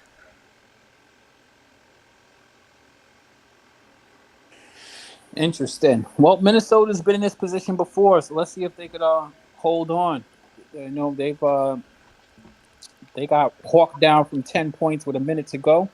So Gut check. They definitely need to stay the course. Gut check. Jokic only has 3 fouls. He can afford to be more physical. Gordon has 5 fouls, 1 more, and he's out. Green has 4. He can play a little tough. Rudy Gobert has 4, so he can afford to be a little physical as well. And Mike Conley has 4, so he's on the high end of fouls. Also, is Jamal Murray. A beautiful right hand layup by Jamal Murray makes it 104-109 with 120 left to go. I got 105 on the real time clock, so a difference of about 20 seconds. Jokic, long pass to Murray. Murray scores 106-109. Stoppage of play. Nope. Clock is still running. We got 1 minute. 106-109. Anthony Edwards with the ball. 52 seconds. And Rudy with a dunk. Yeah. 111. Nope. Stoppage of play. It's 49.7 seconds left on the clock. 109, 106. There's something. They didn't count Rudy's bucket for whatever reason. I'm not sure if the play clock ran out on Minnesota or what, but it didn't count. So Denver has the ball with a chance to tie. 3-point play ties it. Jamal Murray dancing, prancing, finds Jokic in the paint. Jokic posts up in the middle, drops a deuce. 108, 109, 31 seconds to go in this game. It's down to the wire yet again. Anthony Edwards bringing the ball up court. Got the orange sneakers on the logo. They had Rudy for that travel. That's why he missed that. They took them points away from him on that other one. Oh, Edwards shakes Gordon, shoots a 3 and knocks it down. 112-108. Anthony Edwards comes up huge. Aaron Gordon, we are going to see you on the highlight reels, baby. Oh, my God. Aaron Gordon got his ankles broken tonight. Broken, I tell you. How's he able to walk? Did it to him. That's a dagger 3, folks. Anthony Edwards stepped up big. Trying not to go home empty-handed. Got to look them dogs in the eyes when he gets home. Yeah, that's big time. That's big money right there. You got to look them dogs in the eyes. You seen that? Yeah, that was big money. That was some shit right there. Took him to the playground. Joining the elite company. 30-point playoff games before 30 or before 22. You could tell Anthony Edwards been drinking his blueberry now and laters. He probably like, man, I can't wait till I can play on a real basketball team, man. It's some bullshit. I liked Anthony Edwards, but I'm glad that he got his shit together because the way he started playing was unacceptable performance. Yeah. It was horrible. Fucking Lakers. The basketball gods must love those motherfuckers. These motherfuckers are like, they're like that cat that's on its 9th life. You know, Kawhi's down? Well, that's terrible. I hate you guys. They are. They're like, but you know, that was a whole lot of contract money tied up in Russell Westbrook. A whole lot. Well, I'm not mad at them for making their Russell Westbrook move, but I mean, the Lakers it shouldn't even. First off, Minnesota was supposed to beat them in that playing game. They self-destructed on their own, having sideline fights and people breaking their fists. We had a collision here at the inbound between Rudy Gobert and Nikola Jokic. I thought there was going to be a stoppage of play, but they let it roll. This game is all but over. 5.5 seconds left on the clock in overtime. Minnesota's up by 4 and will likely be inbounding the ball. There's some confusion. Yet another stoppage of play. Don't foul on the 3. Oh, yeah, they definitely should have hit Jokic with a personal foul, if not a flagrant. Haven't seen that play, the replay. Jokic fouled. It looked like Jokic. Rudy. It looked like Jokic just straight mugged him. Yeah, he jacked the shit out of Rudy. Minnesota ball. Alexander Walker on the inbound. Yeah, this one's over. So joking them taking the loss personal. Oh, no. I don't think it's that. This was a bang play. Oh, okay. Yeah, I mean it was some physical shit. I ain't gonna lie. He It was probably over should the have got top. caught. Yeah. Probably a shot to the head. It was definitely a shot to the head. Yep. But Gobert was trying to play defense. They were fighting for position. I mean, I don't think it was. I thought that was an incidental play, but I also thought that it was incidental when Dylan Brooks hit LeBron in the nuts and they tossed him. So, Yeah, I want to see the Oh, replay. LeBron, I want to see the slow mo. LeBron went behind his back with the ball, and he was going for the ball. He went behind his back with the ball, and he was going for the ball, and he hit him in the balls. Balls don't lie. One hell of a ball play. Conley Jr. with the closeout free throws. 114-108. Damn near final with 4 seconds left on the clock. Jamal Murray passes it to a shooter. Shooter gets stripped by Edwards. Got him a nice little exit steal on the way out. 114-108 is your final in overtime. Minnesota beats Denver, avoids the sweep. That's right. Good to job, Minnesota. Good job. And Minnesota, the Mile High City. I think that Minnesota could actually win another game too. Look, I'm Jokic came up. I mean, beautiful stat line, right? 15 for 26, 43 points, but down the stretch, he got tired and couldn't convert. That's what I saw. Mm-hmm. And this might be the Achilles heel for him. Take him long. Pause. That last shot was short. His last couple shots was short. Well, let's. I'm not gonna jump all the way to that conclusion. He didn't play that great in the overtime for sure.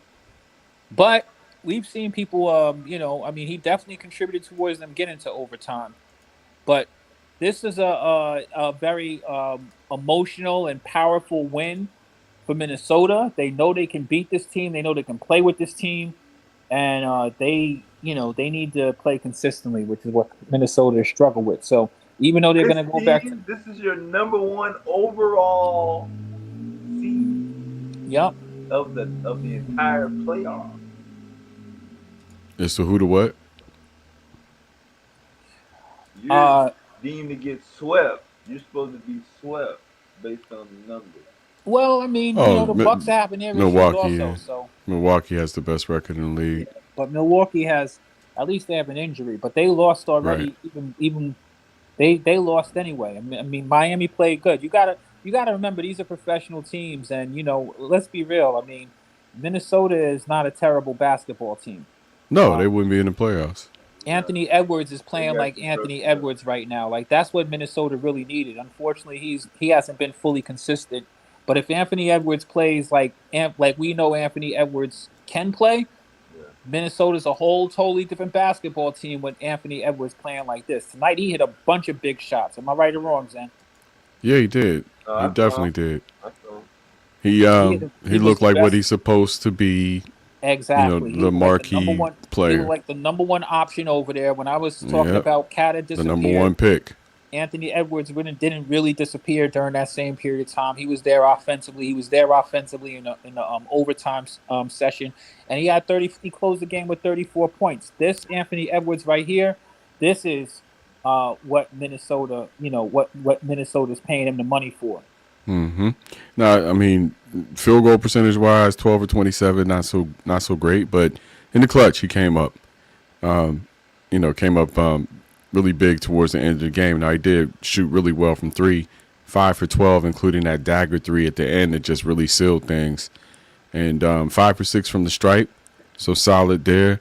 He had 6 rebounds and 5 assists, 2 steals, 3 blocks, 2 turnovers, 1 personal foul. He was +7 in this game to lead the Minnesota Timberwolves, along with Mike Conley, who had 19 points on 7 for 13 shooting, 3 for 7 for downtown for Mike, 8 assists for Mike, 2 rebounds. Yeah, and Anthony Edwards, his shooting percentage might not have been great, but remember those percentages are like averages. You know what I mean? It's like you take the best and the worst. The key thing is when the game was on the line, Anthony Edwards was there, and he's a young player too. So those averages are going to kind of fluctuate from game to game. But Yeah, the thing is that he's gonna he showed be up down the stretch. That's what you really need from that guy. he did show up down the stretch, no doubt about it. You know me, I'm big on efficiency. 27 points, 27 shots to get 34 points is not great efficiency. Not at all, not at all. But the thing But is that you he would was take it as a efficient. coach, though. But he was efficient down the stretch. He wasn't bricking in the overtime. Is all I'm getting at. When the game was on the line, Yeah. Anthony Edwards was definitely there. That was That young energy, and that's what stood out so much about Jokic and how energetic he wasn't. I think that's why Jokic's lack of energy stood out so much. Well, remember when I first started watching this game, I asked if Jokic was on drugs or something like that. He was just looking weird. So No, he's weird looking. That ain't no normal looking dude. Like, come on. And he's slow as hell, but he's methodical. He's like a surgeon. You know, just has a great basketball IQ. And this is my point. 26 shots for 43 fucking points. That's great. Fantastic. 26 shots, 43 points. Edwards took 27 shots and got 34 points. But Edwards won and Joker lost. Yep. Well, the Nuggets lost and the Timberwolves won. Right. But check it out. You talked about how Joker didn't show up down the stretch. Yeah. But you also talked about how Anthony Edwards did. Yeah. And that's why I point to Jokic's fitness is this possibly his Achilles heel? If he has one. When I asked if when I said Joker looked like he was on drugs when I first came in, he was. I know Joker's a weird looking dude, and I've seen Joker before, but he looked like there was something, a look on his face, and his nose was red. It looked like there was something off with this dude. I don't know if he had just got hit on that play or whatever it was, but the motherfucker was walking down the court looking like drunk. Literally. It looked like he just got finished smoking a blunt or some shit. Maybe he did. It is Denver. I mean, he probably took some shit with him. I know Minnesota ain't legal, but TSA, I hear TSA ain't checking all that much. Shit, Minnesota. Motherfuckers out there. Motherfuckers He's been in the locker room. Stone. What'd you say, bro? Getting bent in the locker room. You can get away with it now. Yup. Ain't nobody checking for that shit no more. Nah, good old vape pen. Shit, I vaped in the airport. Nobody know.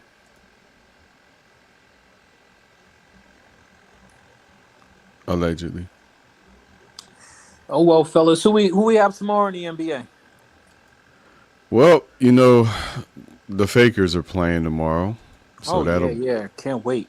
That'll be the headline all day. What they're going to do. They're going back to Memphis. What LeBron ate for breakfast tomorrow, or what color his shit was. That'll be the topic on ESPN for about an hour. Let me look at the actual schedule. My bad. Okay, so Memphis at LA. Let me see. This is what's today? The 23rd or the 22nd? Today's the 23rd. Here's the NBA schedule. Okay. I'm sorry, I'm slow as hell tonight. Tomorrow, Miami, Milwaukee, Memphis, LA at 7 p.m. There we go. No Giannis. I'm not going to say no Giannis because he was up at questionable as of last game. And I get a feeling he's going to need to bring his ass back to the court. Yeah. He's questionable and expect him to play. That's the same thing they said about the last game. Well, they lost the last game. They lost the last game. Right. So I think maybe that'll change his mind. But the last game give them some urgency. Was a DNP. They could still. Game sorry, time. Quiz. Go ahead. I was gonna say they could still afford. If let's say he doesn't play game 4 and they go 2-2, it's still not the worst case scenario. If you give him the game 5 to come back, if he's effective, they can take this team out. Well, the thing at the end of the day is as long as he's healthy. I know that it may be frustrating, but the Bucks have shown they can win without him. And he did fall and bust his back, and I'm not sure if people are aware how back issues can be, how debilitating they can be. So as long as he's healthy and he's not at risk of injuring himself any worse, or he's physically capable of getting out there to play, Giannis is a pretty tough dude. I'm pretty sure he'll get out there. But honestly, I don't think that the Heat are. I don't want to say that the Heat are not a tough team, but the Heat are so inconsistent offensively, and I just think the Bucks are a lot better than that team at the end of the day, and I think the Bucks will figure out a way to win that series one way or the other. The Bucks are better than the Heat, even with no Giannis. I mean, I don't think that the Heat are that great of a team. Yeah, they can beat them without period. Giannis. They And I'm have gonna tell you beaten the them reason without why, Giannis. because remember that the Heat. They beat him the last game. The game Yeah. before, they beat him without Giannis already. And remember that the Heat, one of their best offensive players, Tyler Hero, is out for the That series too. completely. Yeah. And then, but I don't think that they even need Tyler Hero that much, because the Heat are just such a they have so many inconsistent performers. Like Victor Oladipo's a shell of himself. Oh, man, he's that's a out for the sad rest of the story, year, man. But I That's think a that they have sad story. capable dudes over there in Miami, but they're just not really a very super talented offensive team. So Nah. they could have a heroic performance from Kyle Lowry, or you know what I mean, Max Strus. or maybe Kevin Love I'm might. not a Kyle Lowry. Gabriel Vincent. Ain't Yeah, I gonna mean, lie. I'm not maybe a Kyle couple of those Lowry dudes fan. show up, but I'll be honest with you, like it's a long stretch for me to see that team consistently beat any team, especially a team that actually plays defense like the Bucks do. So, but the Heat are a blue collar team. So I give them a chance to win any dogfight, but it's still a long shot for me to see them beating the Bucks. Yeah, they will ultimately come up short, in my opinion. So here's we went over that. That Hawks lineup was Joe Johnson, Mike Bibby, Josh Smith, Al Horford, and Jamal Crawford. That was That was 2009. Yeah. Yeah. Well, that didn't work out for them, did it? Yeah. Well, fellas, the next the next really good night of action appears to be Wednesday, when you got New York at Cleveland again, LA at Memphis that night, Milwaukee at Miami, which will probably be a closeout game, Game 5, and Golden State Sacramento. This is all Wednesday night. Wednesday's a big night. Yeah, Monday and Tuesday are kind of dog shit. The Milwaukee-Miami game might be interesting. Atlanta-Boston. Boston's going to close that out at home. Denver's going to close out Minnesota at home. And Phoenix is going to close out L.A. at home. That's the one I'm going to watch Tuesday night. Phoenix at L.A. Yeah. I mean, L.A. at Phoenix, pardon me. I still think, but the thing about that L.A. and Phoenix series is those games have actually been very enjoyable to watch, all of them. They have. Yeah, I've been surprised. And Even with no Paul George? Even with no Paul George and no Terrence Kawhi. Mann been lighting shit up, bro. Yeah, Terrence Mann, Norman Powell, Russ Westbrook. Those guys actually are playing with a lot of heart. And also, what's your boy Morris. Covington? Your boy Covington is getting right there now too. Yeah, they're Zubac. Tyronn Lue's a good ass coach, man, and I can say that knowing now that seeing what he's done without superstars and what he's done with the Clippers when Kawhi and PG are down. He's a great ass coach, if you ask me. I mean, he's actually put a lot of pressure on the Suns. The Suns really had to play that game because they were in jeopardy of actually losing that game, which is crazy. Yeah, to think that coming down the stretch, the score ended with them probably winning by about 10, but that's deceiving because that was a very close game. And in fact, to be honest with you, if it wasn't for of course, the inadequacies of the Clippers just not having the star power to kind of close out the game, they could have easily won that game. So that's actually an enjoyable series to watch. It's not like, there were series out there to watch in that one. I've actually found that one pretty entertaining to look at. Yeah, I'm enjoying these playoffs, man. The first round can be a little hit or miss. You know, second round is a guaranteed slugfest, and of course the conference champions are all out war. But the first round is kind of like, all right, warm up. I Well, watch this the is, more significant games in the first round. I don't watch every game in the first round for sure. but see, this is the thing I like about the playoffs every year because the first round starts off, it's like, all right, the second round gets a little bit more intense. You know what I Yep. mean? And then the third round is, you know what I mean? Like, there's nobody there by accident. So I hate to remind the teeny boppers out there, but this has been going on in the NBA since I've ever watched it. So when you get to conference, Western and Eastern Conference finals, you're not playing against a slouch team. You're playing against good teams. Let alone when you get to the finals, you're playing against, arguably the best teams in the, of course, you got to go through the bracket and beat people, but Yeah. you can't fault people for not, like, you're not guaranteed to play. Like, the Lakers, I don't know what the brackets are, but if the Lakers don't play the Suns until the finals, or if there's no path for them to play until the finals, that's nobody's fault. You just got to play who's in front of you. You're still going to be playing against the top teams. And then there's another thing, which is matchups. Some teams match up better than other teams. Damn, y'all, is the weekend really over? Yes, it is, sir. Yes, it is. And it's actually Uh, getting late over here, so I'm about to hop off of here. But guys, Likewise, I'll man. I got catch to you get up guys on the next one. 6 in the a.m. for the JO. Okay, fellas. Well, I'll catch up with you. And if you are new to the channel, make sure that you hit that like button, subscribe, and hit that notification bell so the next time we go live, you guys have an opportunity to rock with us. That's right. Flight Sports TV, the hottest in the streets. You already know it, poet. Smoke Dog.